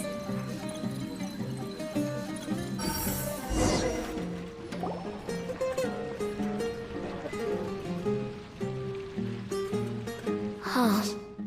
How could they be? Well, I guess it doesn't matter. Huh? She sounds a little hesitant. I've confirmed that this dream belongs only to Debbie, because I'm unable to hear the thoughts of the other two people with her. So, this is the power of the Dendro Archon? Paimon had better watch her thoughts from now on. Don't worry. I don't often use my powers like this. It's rather impolite. Alright, I need to get myself ready. It won't be easy to break it to her, but there's no avoiding it now. The Great Dendro Archon! What brings you here? I'm sorry to interrupt your celebration, but have you noticed that what's happening here doesn't quite match up with your memories? I don't quite understand. Great Dendro Archon. What do you mean? I get it! The Dendro Archon is trying to say that it's a once-in-a-lifetime opportunity that we're able to gather here. Hey, how about a cup of coffee for all of you? My treat. We just returned from a fruitful adventure. Memories. A once-in-a-lifetime opportunity? Think carefully. You of all people should know what really happened to them. Are you sure that meeting here and chatting the day away like this isn't just a product of your own wishful thinking? Yes. The reports from the Steambird were true. The ship they were on struck a reef and sank. And I never heard from Basima and Gaspar again. Hey, come on now! What are you talking about, Debbie? Yeah! Trust your memories! Nothing you see here is real! I get it now. This is a dream, isn't it? But since it's my dream, it doesn't matter if this is real or not. I enjoy the way things are here. I no longer have to face the tragedies of real life. These friends mean the world to me. Nobody else can understand me like they do. There's nothing wrong with continuing this dream. Is there? I'm worried that if you were to continue dreaming like this, the lines between dreams and reality will gradually become too blurred for you. These dreams will always give you what you want, while reality remains full of pain and difficult situations. If you're not careful, you can get hurt. Don't worry. I still have control. I won't let it go that far. Are you sure? Hey, how about we put all this troublesome stuff aside and get back to our coffee and snacks, Whether it's just a dream or real life, you should be happy. You can't just brush off something like this! We don't even know how you people got here or where you even came from! Sorry. Paimon didn't mean to upset anyone. No, it's alright. I understand that you're just trying to look out for me. It seems that for now, this place is still relatively harmless for you. But I wonder if there's any way to go deeper into the dream. Huh. Now that you mention it, I once heard a strange voice tell me that there's an entrance here. I'm not interested in checking it out at the moment, but maybe I'll go in and have a look later. Okay, thanks for your help. Just as I expected, we're only on the surface of this dream. Let's go.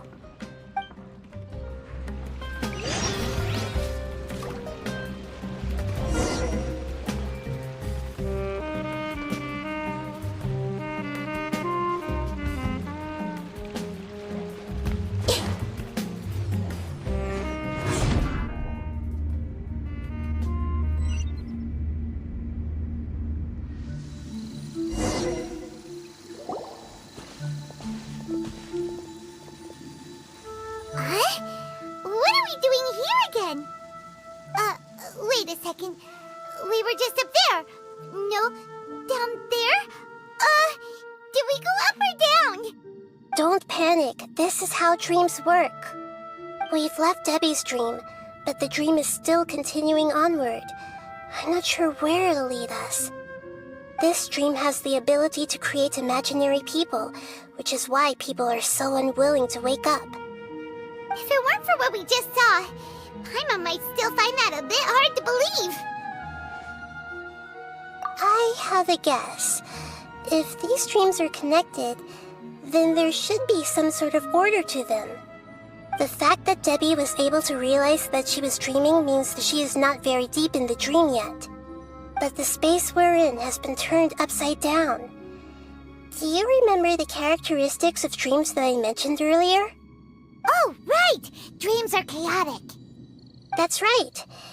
It's possible that we're heading deeper into this dream now, and the deeper we go, the closer we'll get to the essence of the dream. Right! So the answers might be waiting for us deeper in the dream!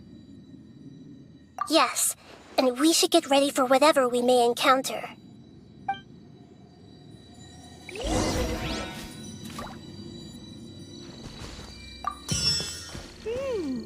It looks like we may need to put something inside there.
Everything!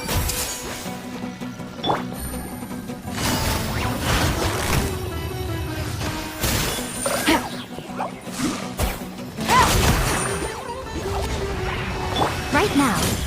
Right here. Hey! Sharing my knowledge! Yeah.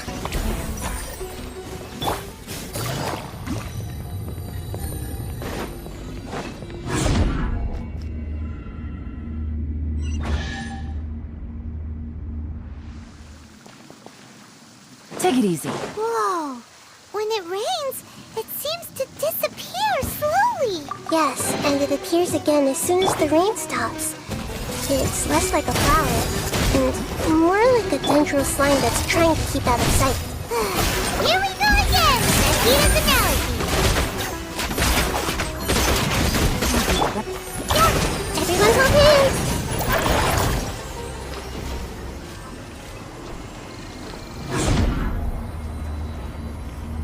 Huh? Are we back up here again? Wait. Paimon's confused. Are we up here or down there? Good thing we didn't fall. Yes, we did. We just fell upwards. That's not helping, Nahida! Paimon has no clue what's going on anymore.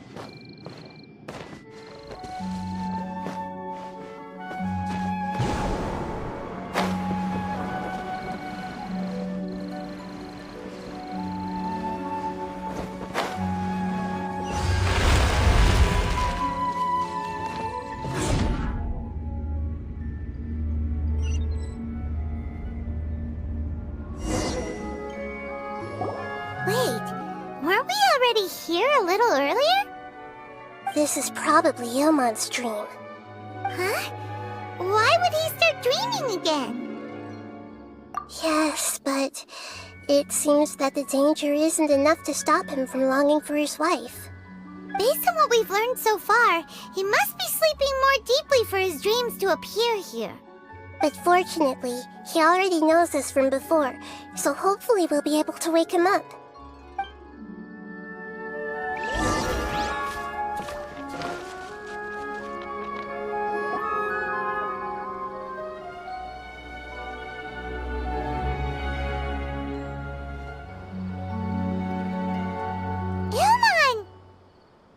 Oh, it's you! Incredible! I didn't know you would appear in my dream, too. Did you say dream? Wait, so you know this is a dream? Of course. Such good things rarely happen to me in real life these days. Here, let me introduce everyone. This is Minar, my wife who I mentioned before. And this is our daughter, Hydar. Hello. It's a great honor to meet the Dendro Archon. Whoa, Dad! You know the Dendro Archon? That's amazing! And what's this? Is it a new toy? No, it's Paimon, not a toy! Anyway, now's not the time for that! Nahida, this doesn't seem to add up with what we were expecting. You're right. Let me think for a bit here. Oh, right! We didn't see him in a moment of dreams earlier. Paimon thought he'd gone home. Sorry. I just had to make sure that Hydar could get a chance to see her mother. I had gotten pretty familiar with the hike, so I brought Hydar with me. I'm just glad we didn't meet any monsters along the way. Yes, I'm glad too. I didn't expect her to grow up so fast. It must have been very hard for him. I regret not being able to fulfill my role as a wife and a mother. No, don't talk like that. Let's leave all that unhappy stuff behind for now. Even if we're in a dream, it's still a blessing that we've been able to reunite in this way. What should we do now? Should we tell him the truth? You can let me break the news. I should be the one to do it. I'm sorry, but I should tell you that your dream did not create us. We are real people with our own consciousness. Like the last time we met, we are still investigating this dream, and we've already learned some things about it. So you mean there's something nefarious with this dream as well? Ilmon, what's going on? It seems the reunion of our family is destined to only be temporary. Huh? Is Mom leaving? Maybe. But in all likelihood, that is indeed how things will end.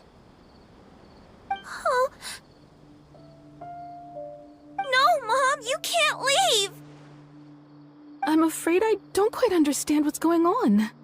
Don't worry, Haidar. Mom's not going anywhere. Please, don't cry. Minar doesn't understand any of this. I'm fully aware that this is a dream, so that's why I've never told her the truth, but... Never mind. It's not like I would know what to say. I mean, I don't get any of the complicated stuff. But regardless of whether this dream is good or bad, you're here to resolve it, right? Yes. Then please, let us enjoy this moment for just a while longer. Regardless of whatever caused this dream to come to pass, I feel extremely grateful to have had the chance to reunite with my family. But does this dream really have to disappear? I'm afraid so. Sorry. Okay. I see. Please, come this way. You can go even deeper into the dream by heading in this direction. I have heard that the further down you go, the more pleasant the dreams become. And the more you want to stay. The answer you're looking for may also be found there. Go ahead. Thank you for helping us. And I'm truly sorry. You're welcome. It's not like I have any say in the matter. I'm just an ordinary person after all. Who am I to interfere with the work of a god? I'll be right behind you. I should at least let Minar and Haidar know what's going on here. Otherwise, my daughter might be mad at her mother after we wake up. We're not doing something bad, are we, Nahida? That depends on how you define good and bad. You go right on ahead. I'll catch up with you later. Cheer up, Dad. And Mommy, too. Thank you, Haidar. My baby.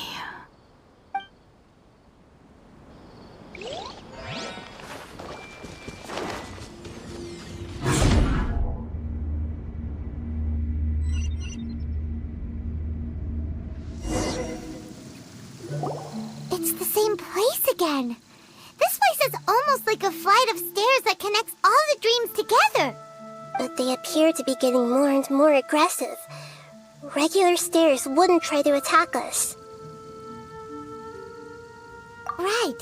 Something seems to be off about our theory. Ilmon is clearly aware that he's dreaming, and he's enjoying it.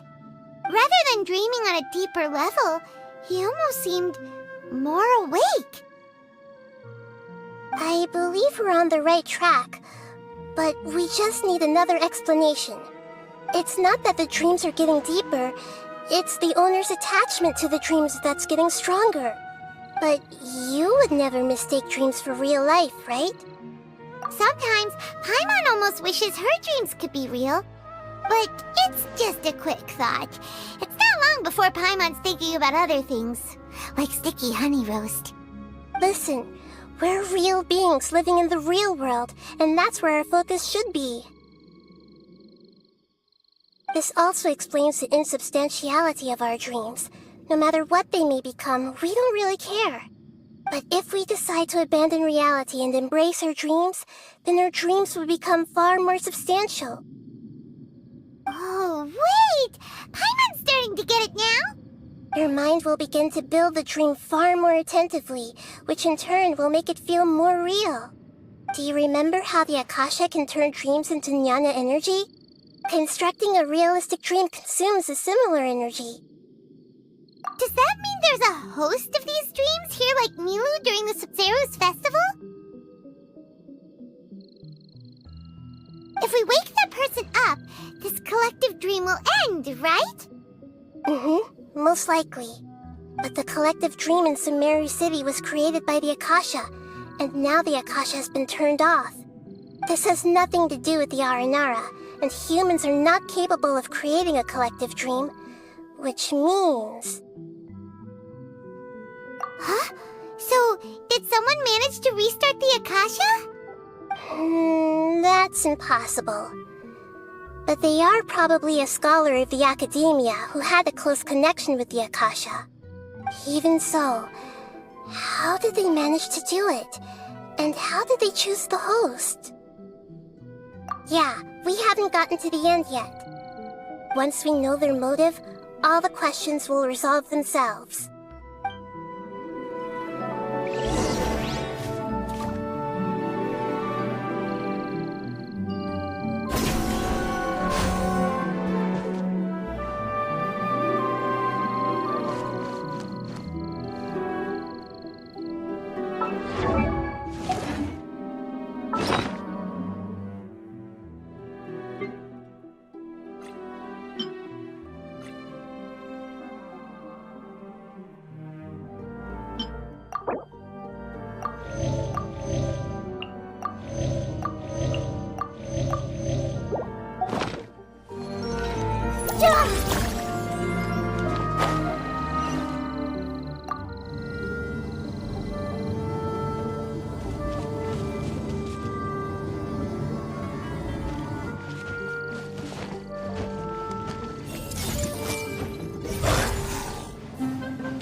Emerge, right now.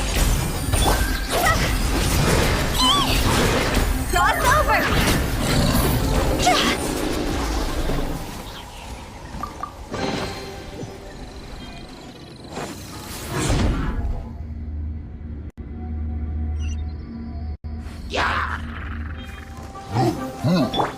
I see everything! Right here, right now. Emerge.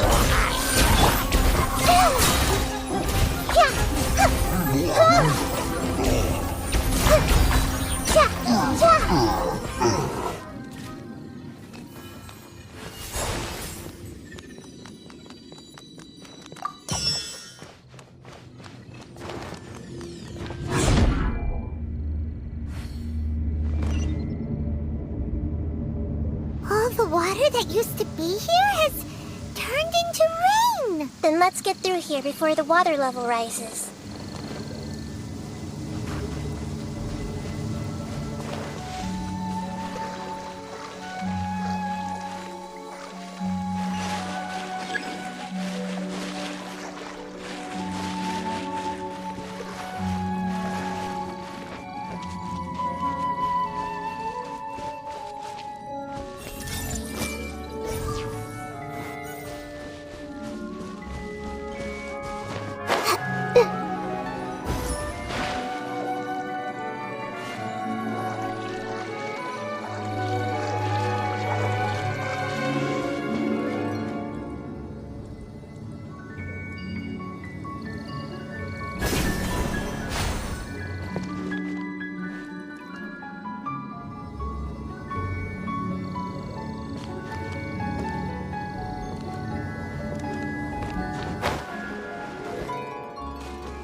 new to Paimon in this dream. This should be the final destination. Huh? Really? Yeah, these are just ordinary city streets. I have powers related to dreams, so it's usually easy for me to tell who's dreaming and who's created by dreams. I guess only those who have thoroughly accepted this dream will be able to come here. There are so many people here. How can we find the host? Don't worry, I have a way.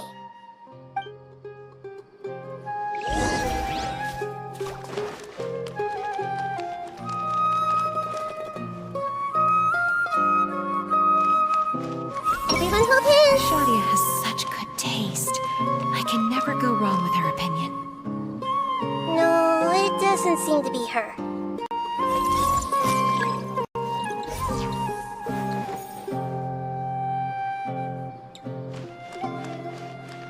Everyone hold hands! Lisa's always so calm. I wish I were the same. He's just in an ordinary dream, so it shouldn't be him.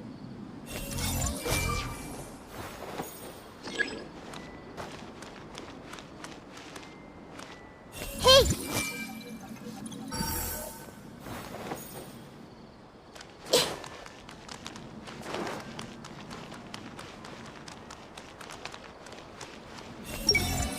Who doesn't want a dream to last forever?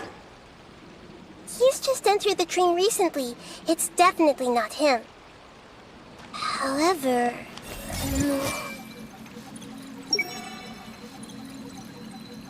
Who doesn't want a dream to last forever?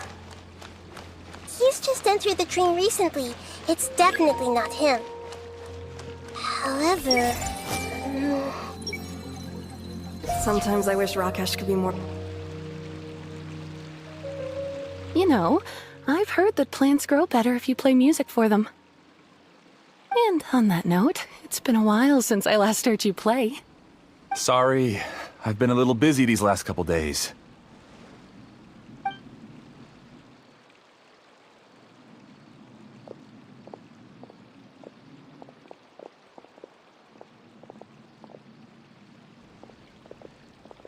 Oh, the Dendro Archon. What a pleasant surprise. Oh, welcome, Great Dendro Archon. And your companions, too. Welcome.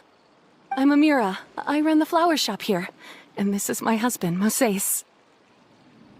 Yes, how may we help you? You already know all about me. There's no need for all the pleasantries.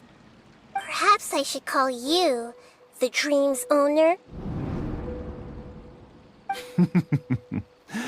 As expected of the Dendro Archon.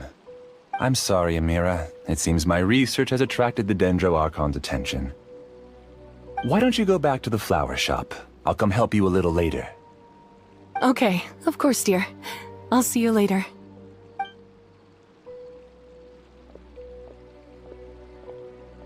It appears that I was too naive to think I could deceive the Dendro Archon in person like this. To avoid looking like too much of a fool, allow me to ask the first question. How well would you say you understand this dream? This dream was built by the Akasha, and it has the power to create imaginary people who no longer exist in the real world. As for you, you found a unique way to become the owner of this dream, going so far as to have even given up the ability to wake up again. Given up the ability to wake up? Impressive! You truly are the embodiment of wisdom.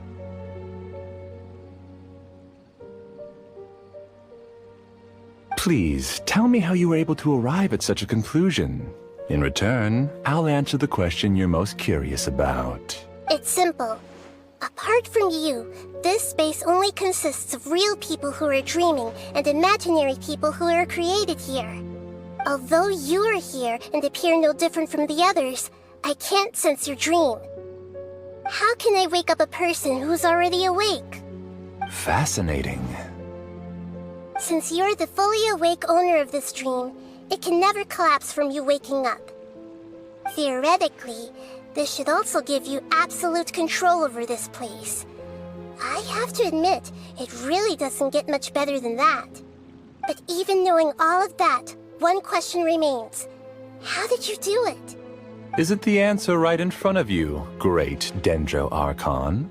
It's because I've dedicated my entire reality to this dream. I uploaded my entire consciousness into the Akasha when it was still running. Actually, this all started because of an accident. My original goal was not about the Akasha or a collective dream. No. You were motivated above all to create a hyper-realistic person. The desire to reconnect with a real loved one is the one shared sentiment between all our dreamers. That's right. However, human models are too complicated. Only the Akasha has a jnana energy supply powerful enough for me to generate and sustain my models. The Akasha is truly magnificent. If I siphoned a minuscule amount of its energy, nobody would even notice. And even this minuscule amount of energy was already more than enough for my purposes. Even using just crude methods, I was still able to train a fairly realistic person. I named my first work Amira. Huh? You mean the girl we just saw? She and I entered the academia on the same day.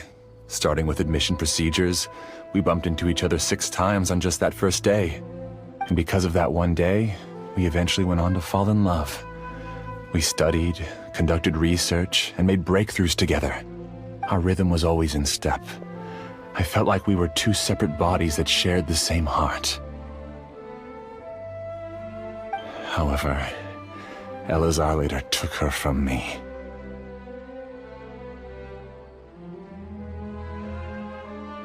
Yes, I need more training samples to perfect Amira's personality. I found their details in the Akasha's database. Using the pretext of testing for mental health disorders, I implanted signaling devices in their bodies. This way I could connect them to a network, and Amira could feel their yearning. Little by little, they helped her to grow and develop a warm, human personality. To improve my efficiency and allow myself to focus on nothing but my research, I uploaded my consciousness as well, and became a part of the network. So, technically speaking, it's not that you won't wake up, it's that you can't wake up. Yes, because the Akasha was suddenly turned off, I lost all of my jnana energy. I became imprisoned in the very network I had constructed. At first, I panicked. But, after coming to grips with the situation, I realized that I could restart this world as long as I could find a replacement source of jnana energy. That means everyone in the network is providing you with jnana energy! That's all there really is to it. I don't think I'm doing anything wrong. I'm just saving them as well as myself. I provide a beautiful dream, and in return, I harvest their jnana energy as fuel for the dream. They can wake up any time they wish. People need to sleep anyway, so why not have some beautiful dreams while they rest? I agree. This is the home we spent a great deal of effort on to build for ourselves. Yeah, she's right. We're staying here of our own free will. I don't understand this at all, but I just want to spend some more time with my family. I don't want them to be sad. Thank you, dear. Great Dendro Archon, I hope you can understand. You don't need to gather around here. It's all right. The Great Dendro Archon is nothing if not kind and considerate towards her people. She won't interfere with what we're doing here. Uh-oh, now he's playing dirty! It seems like I won't need you to answer my last question. You're willing to tell me all your secrets because you have nothing to fear. If you use real people as your weapon and turn them against their Archon, then there's nothing the Archon can do. They just want to be with the people they cherish. I don't think there's anything wrong with me providing them with that opportunity. They don't wish to eternally part with their spouses and friends. What's so wrong about that? If you understood humans a little better, or had also experienced firsthand the absolute devastation of loss, then perhaps you wouldn't be so cold towards us.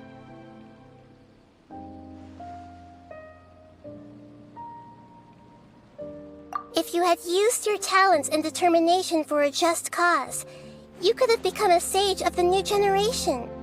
Unfortunately, you've committed one of the 6 cardinal sins of the Academia by attempting the forbidden and fearing none.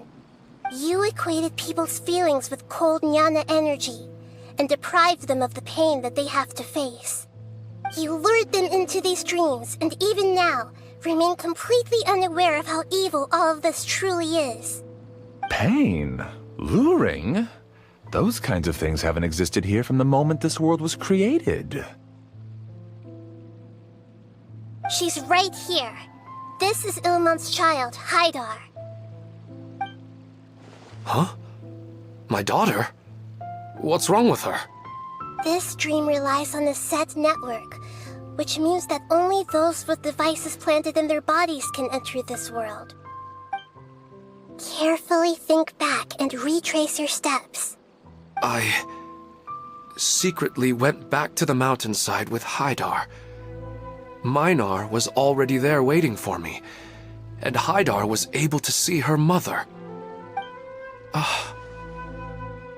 You mean she isn't actually the real Haidar? No, because unlike you, she can't enter this dream.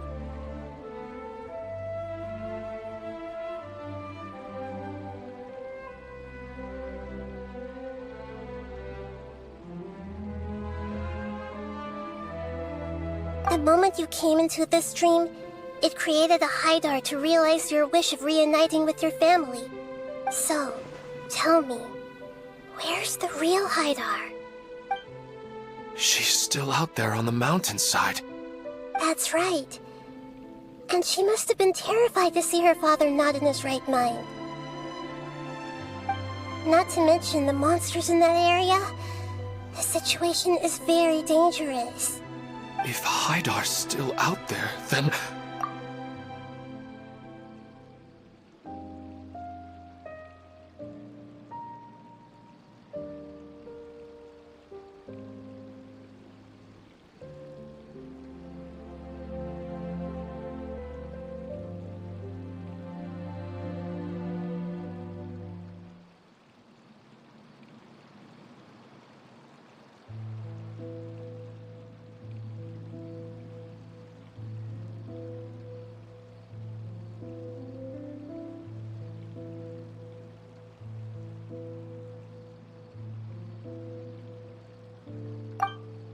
What are you talking about, Dad?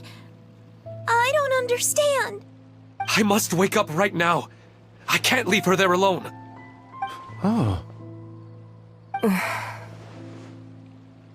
It seems the others have also remembered something. People try to avoid pain and stay in their perceived bubbles of safety out of an instinct to protect themselves. This is human nature, but it is also one of their weaknesses. However, why are there still so many people striving to move forward, even when they know the path ahead is dangerous and painful? It's because people don't only live for themselves. They have families, loved ones, friends, and communities. They have dreams that they are still trying to achieve. But in this dream, you showed them only the most comfortable and soothing things. This entire world has been built on the foundation of buried and unseen pain. It's all just a well-devised scam. It seems like I've stayed in the dream for too long. I still have so many things I haven't done. Huh. I thought gods didn't understand humans. That would have explained why they created such a flawed world where countless tragedies took place. I didn't expect you to arrive at the answer through sheer power of observation. But unfortunately, it means nothing now. If you wanted to spend a little time in the waking world, go right ahead. In any case, I wanted to spend some time alone with Amira. As long as this dream continues to exist, you'll come back.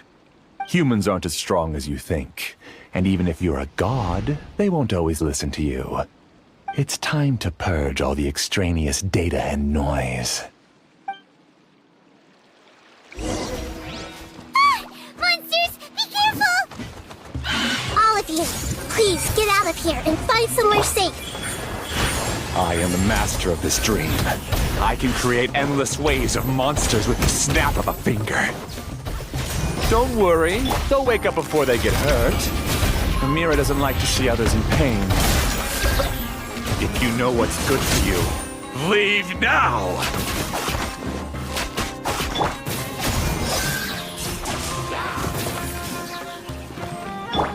Hey! Right here, right now, right here.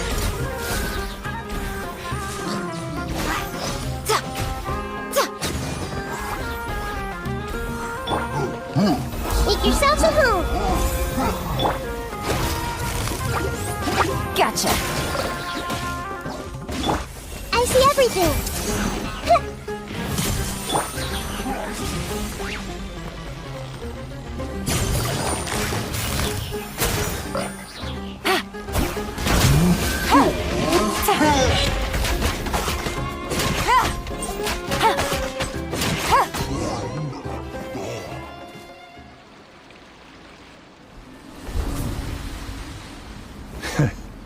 You haven't won just yet. This dream is mine! If I go into hiding here, not even an Archon can ever find me. And as long as people yearn for happiness, they will return here and rebuild this paradise! Hey, stop! What's that? The dream is spiraling out of control and is collapsing now.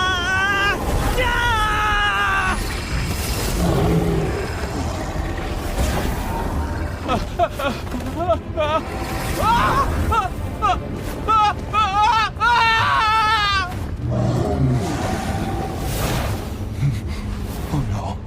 Amira! Amira! Amira!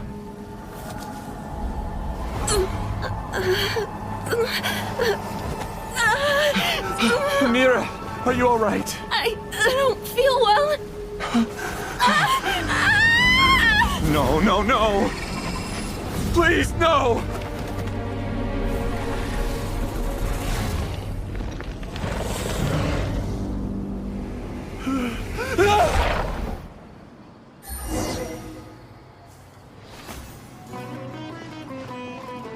Get away from there! Don't ruin my flowers! What should I do? Where did it go? Left because he doesn't want you anymore.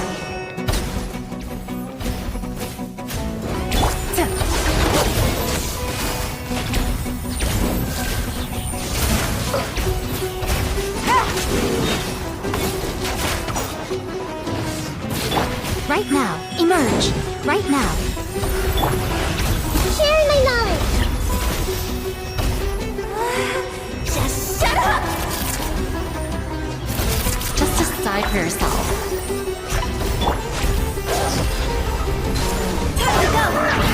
Who am I? I'm not Amira. Glad that's over. But what happened just now? He's not very proficient in using the Akasha's technology, and he spent a lot of Jnana energy creating monsters. Now the system is out of control. All the people he created also turned into monsters, including Amira. It's terrible, even for a dream. Even Paimon's freaked out. Paimon can't imagine what they're going through. The good news is that the chaos seems to have subsided. Now we only need to wake up the people here and let them return to their real lives. Amira. My dear Amira. They're all gone. It was just a big dream after all. I couldn't change my fate, and my knowledge turned out to be useless. What a cruel world. Do you still think this is our fault? I don't care about that anymore. The Jnana energy used to sustain this dream has all been transformed into monsters. This dream will soon collapse and my consciousness along with it. Let me disappear with Amira. I'd rather turn into dust than to ever wake up again. It seems that everything that's happened is too much for him. He's lost all hope. I think seeing Amira turn into a monster was punishment enough for him. After comprehending the hollowness of the unreal, it's time to revisit the meaning of existence. Existence? I'm different from the others. I've long given up everything outside of my consciousness. Using my knowledge of the Akasha, I have a way to extract your consciousness from here and put it inside a knowledge capsule. The Academia has probably kept your body, so you should be able to wake up soon. No need. Just let me disappear. Reality means nothing to me now.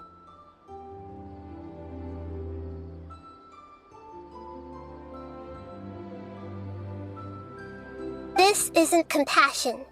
I won't let you escape your punishment by simply disappearing. As for your life after that, it'll be up to you how you want to exist.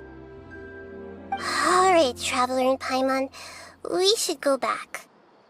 We can finally wrap up this whole thing.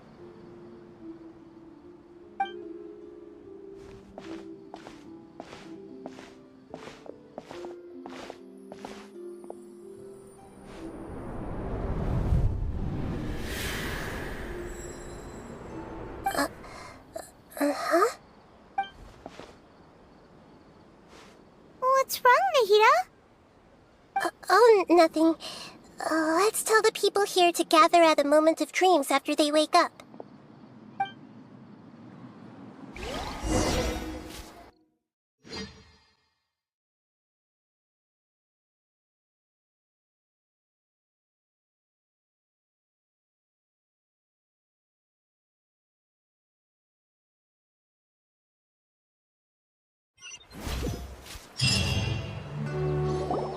Oh, great!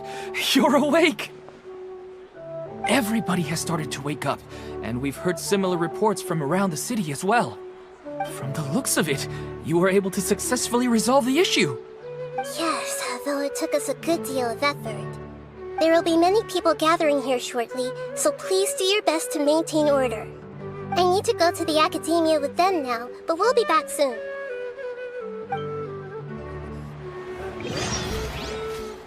Are we going to ask about that scholar? Yes, but it may take some time for him to wake up after his consciousness returns to his body. We can leave the rest to the Matra.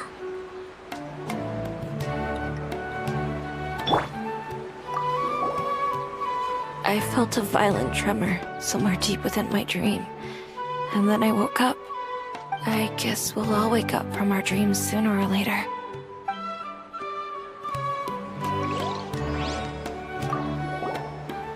I'm really glad I reached out to you earlier. Otherwise, we wouldn't have been able to handle this situation on our own.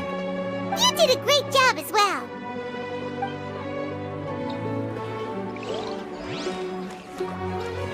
They all started waking up around the same time. That's pretty amazing.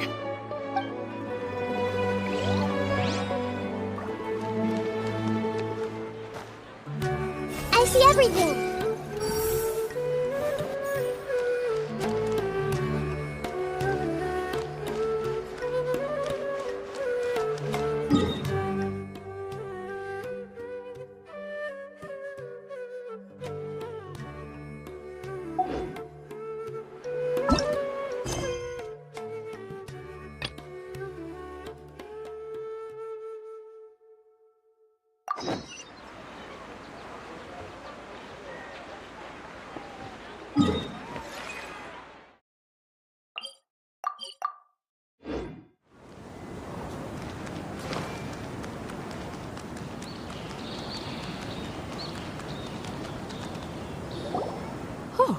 It's the great Dendro Archon.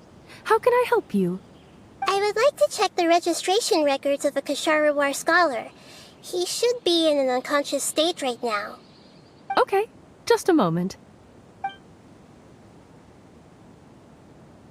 Sorry to keep you waiting, Dendro Archon. We have confirmed that there's a scholar named Beinuni who's been unconscious for a while. The cause was improper operation of the Akasha. He hasn't regained consciousness yet, and is still receiving treatment at Bimarstan. Huh? Isn't his name Musace? I guess he didn't want to be recognized or bothered by anyone. Please, give the knowledge stored in this to the Matra and ask them to import it into Benuni's brain. Understood. But for safety reasons, I need to know why. It's simple. This contains his consciousness. It's long been trapped inside of a dream. He's committed an act that affected the safety of Sumeru. After he wakes up, I'll inform the General Mahamatra of all the details. I see. I'll take care of this right away. Thank you, Great Dendro Archon. No problem. Alright. Everyone should have gathered at the Moment of Dreams by now. Let's head back.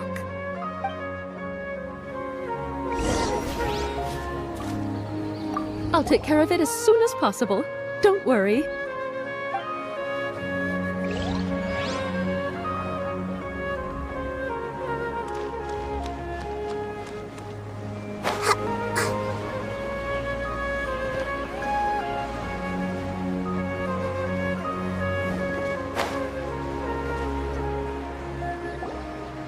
Let's be quiet and just listen in.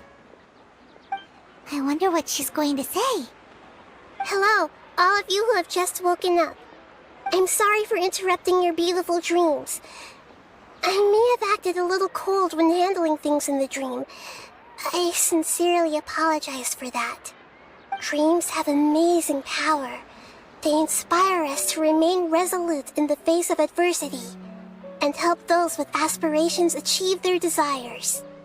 But dreams also have the potential to exploit people, confuse the senses, and distort the truth. Unfortunately, you are all chosen as prey for an elaborate scheme. As I've said before, I am still learning, and cannot fully empathize with the pain of all the loss you've experienced. But just take a good look around you, and you'll see many other people who have had similar experiences. You should be proud that you've been able to gather here and look toward the future together. The path of life is long, and it's hard for us to see the destination. This leads us to ask a lot of difficult questions. What's the meaning of life? What's the purpose of my existence? Why do I keep experiencing pain and loss? Of course, the most comfortable choice is to stop progressing, give up thinking, and just keep repeating whatever you're already familiar with. Whenever you have such thoughts, just look at the people and things around you. Some people work hard all day so that their families can have a hot meal on the table at night. Some people travel all over the world in order to create art that resonates with all of Teyvat. Some venture in search of the world's secrets to prevent rapidly approaching, yet still unknown, world-shattering catastrophes. Life is not just about yourself. Each and every one of your actions shapes you and the world around you. Look, friends and family will remember what you've done, and even some people you've never met may benefit from your actions. Therefore, many people will strive forward to forge new paths, even if they have to endure great pain to do so. Once you begin your journey on that same difficult yet rewarding path, you'll come to know the answers to those big existential questions, yet they will no longer feel as life-defining as they did before. But if you were to believe that life is nothing but an empty, ephemeral dream, then that's also the only thing it'll ever become. You are free to choose how you want to live your lives, but as your Archon, I should first make this information known to everyone. In the end, it's up to you whether you want to embrace a beautiful dream at the cost of your real life. Nahida said she wanted to speak with us alone. It seems like she went to the plaza in front of the academia.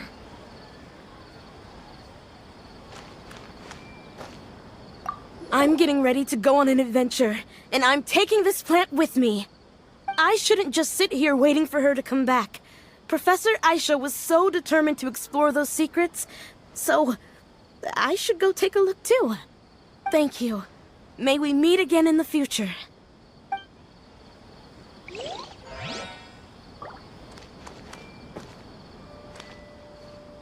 Since we were neighbors in the dream, how about we rent a place together?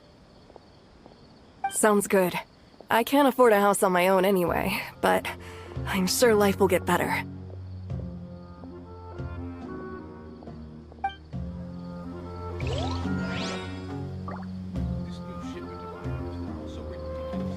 Since we were neighbors in the dream, how about we rent a place together?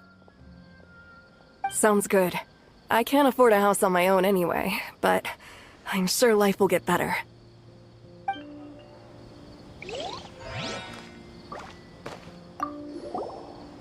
I discovered that Nasser and I get along pretty well. We both have pretty straightforward personalities. It also turns out we both disagreed with a Dendro Archon, one in real life and one in the dream.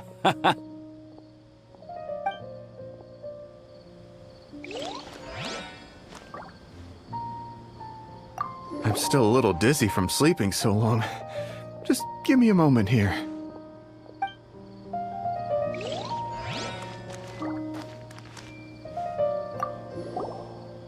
Thank you for rescuing me.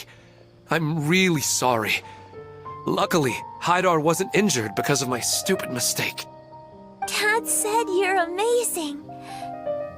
You're real heroes. Thank you.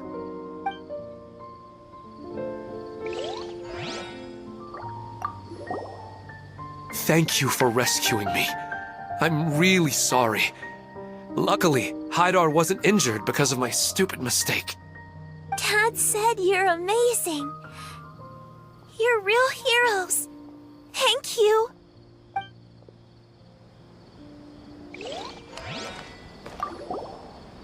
I'm really glad I reached out to you earlier. Otherwise, we wouldn't have been able to handle this situation on our own. You did a great job as well.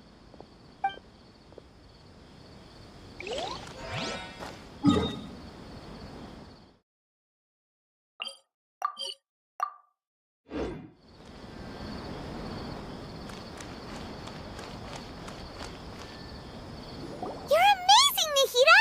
Even Paimon was nearly won over by that scholar in that dream.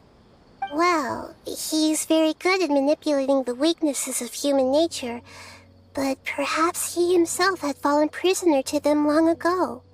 That dream was incredibly beautiful and enticing. Ordinary people couldn't see through it and easily lost themselves within it. But as long as you can still wake up, you can still move forward with your life. Huh? What makes you say that? Right! You said that you didn't understand human feelings, but we saw how considerate you were with all these people. Your speech just now really connected with everyone. You did a good job. Thank you. I've heard a lot of sad stories along this journey, and several of them have touched my heart. You can't say that the victims of the dream really did anything wrong, and what they wanted was also not unreasonable. That's why I could understand them when they tried to resist us and protect the dream. But all of my understanding and stirred feelings probably can't even account for even 1% of the pain they've experienced. I don't think this 1% can be seen as an example of what you call empathy. You're too hard on yourself, that's for sure. Alright. I suppose going out into the world will help my confidence grow. I've learned that emotions are nothing like knowledge, and that's why it's hard for me to put them into words sometimes. Beinuni, or Mercedes, said that I had never personally felt the pain of loss. But I have a vague feeling that this isn't true. The moment I entered the dream, I felt like I was wrapped in a blanket of warm feelings. It was so warm that it felt like I had returned to the start of my life, and I didn't want to wake up anymore.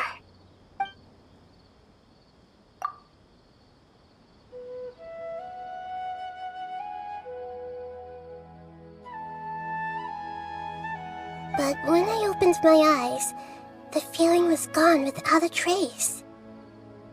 If I have to make an analogy for it, I would say I can no longer see words on a piece of paper after they have been erased, but I can still see the slight indentations of where the words had been written. But now that I've experienced this dream, I think I can say with confidence that I won't dwell too much on the meaning of that warmth. It's enough that I can tell I was once supported by that warmth, and its existence has allowed me to get to where I am today. If I dwell too much on its exact nature, I would be putting the cart before the horse. I gave a speech to inspire my people, so if I were to fail to live up to those words myself, then that would be too embarrassing.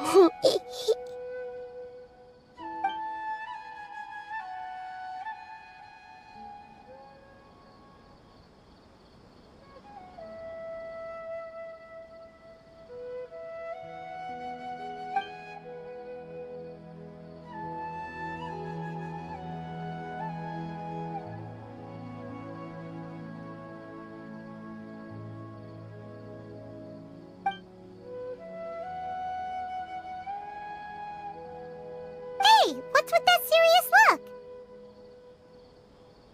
You keep looking like there's something you want to say. Is there anything you want to tell me?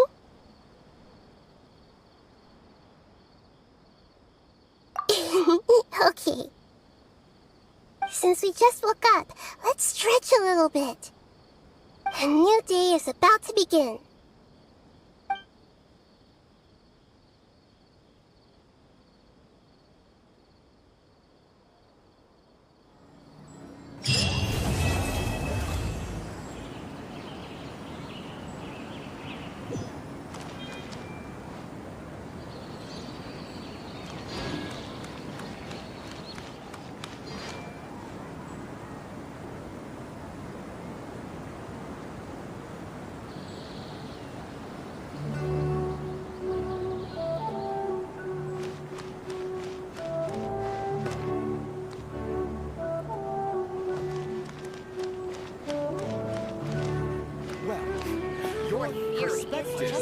Just tunnel visioning.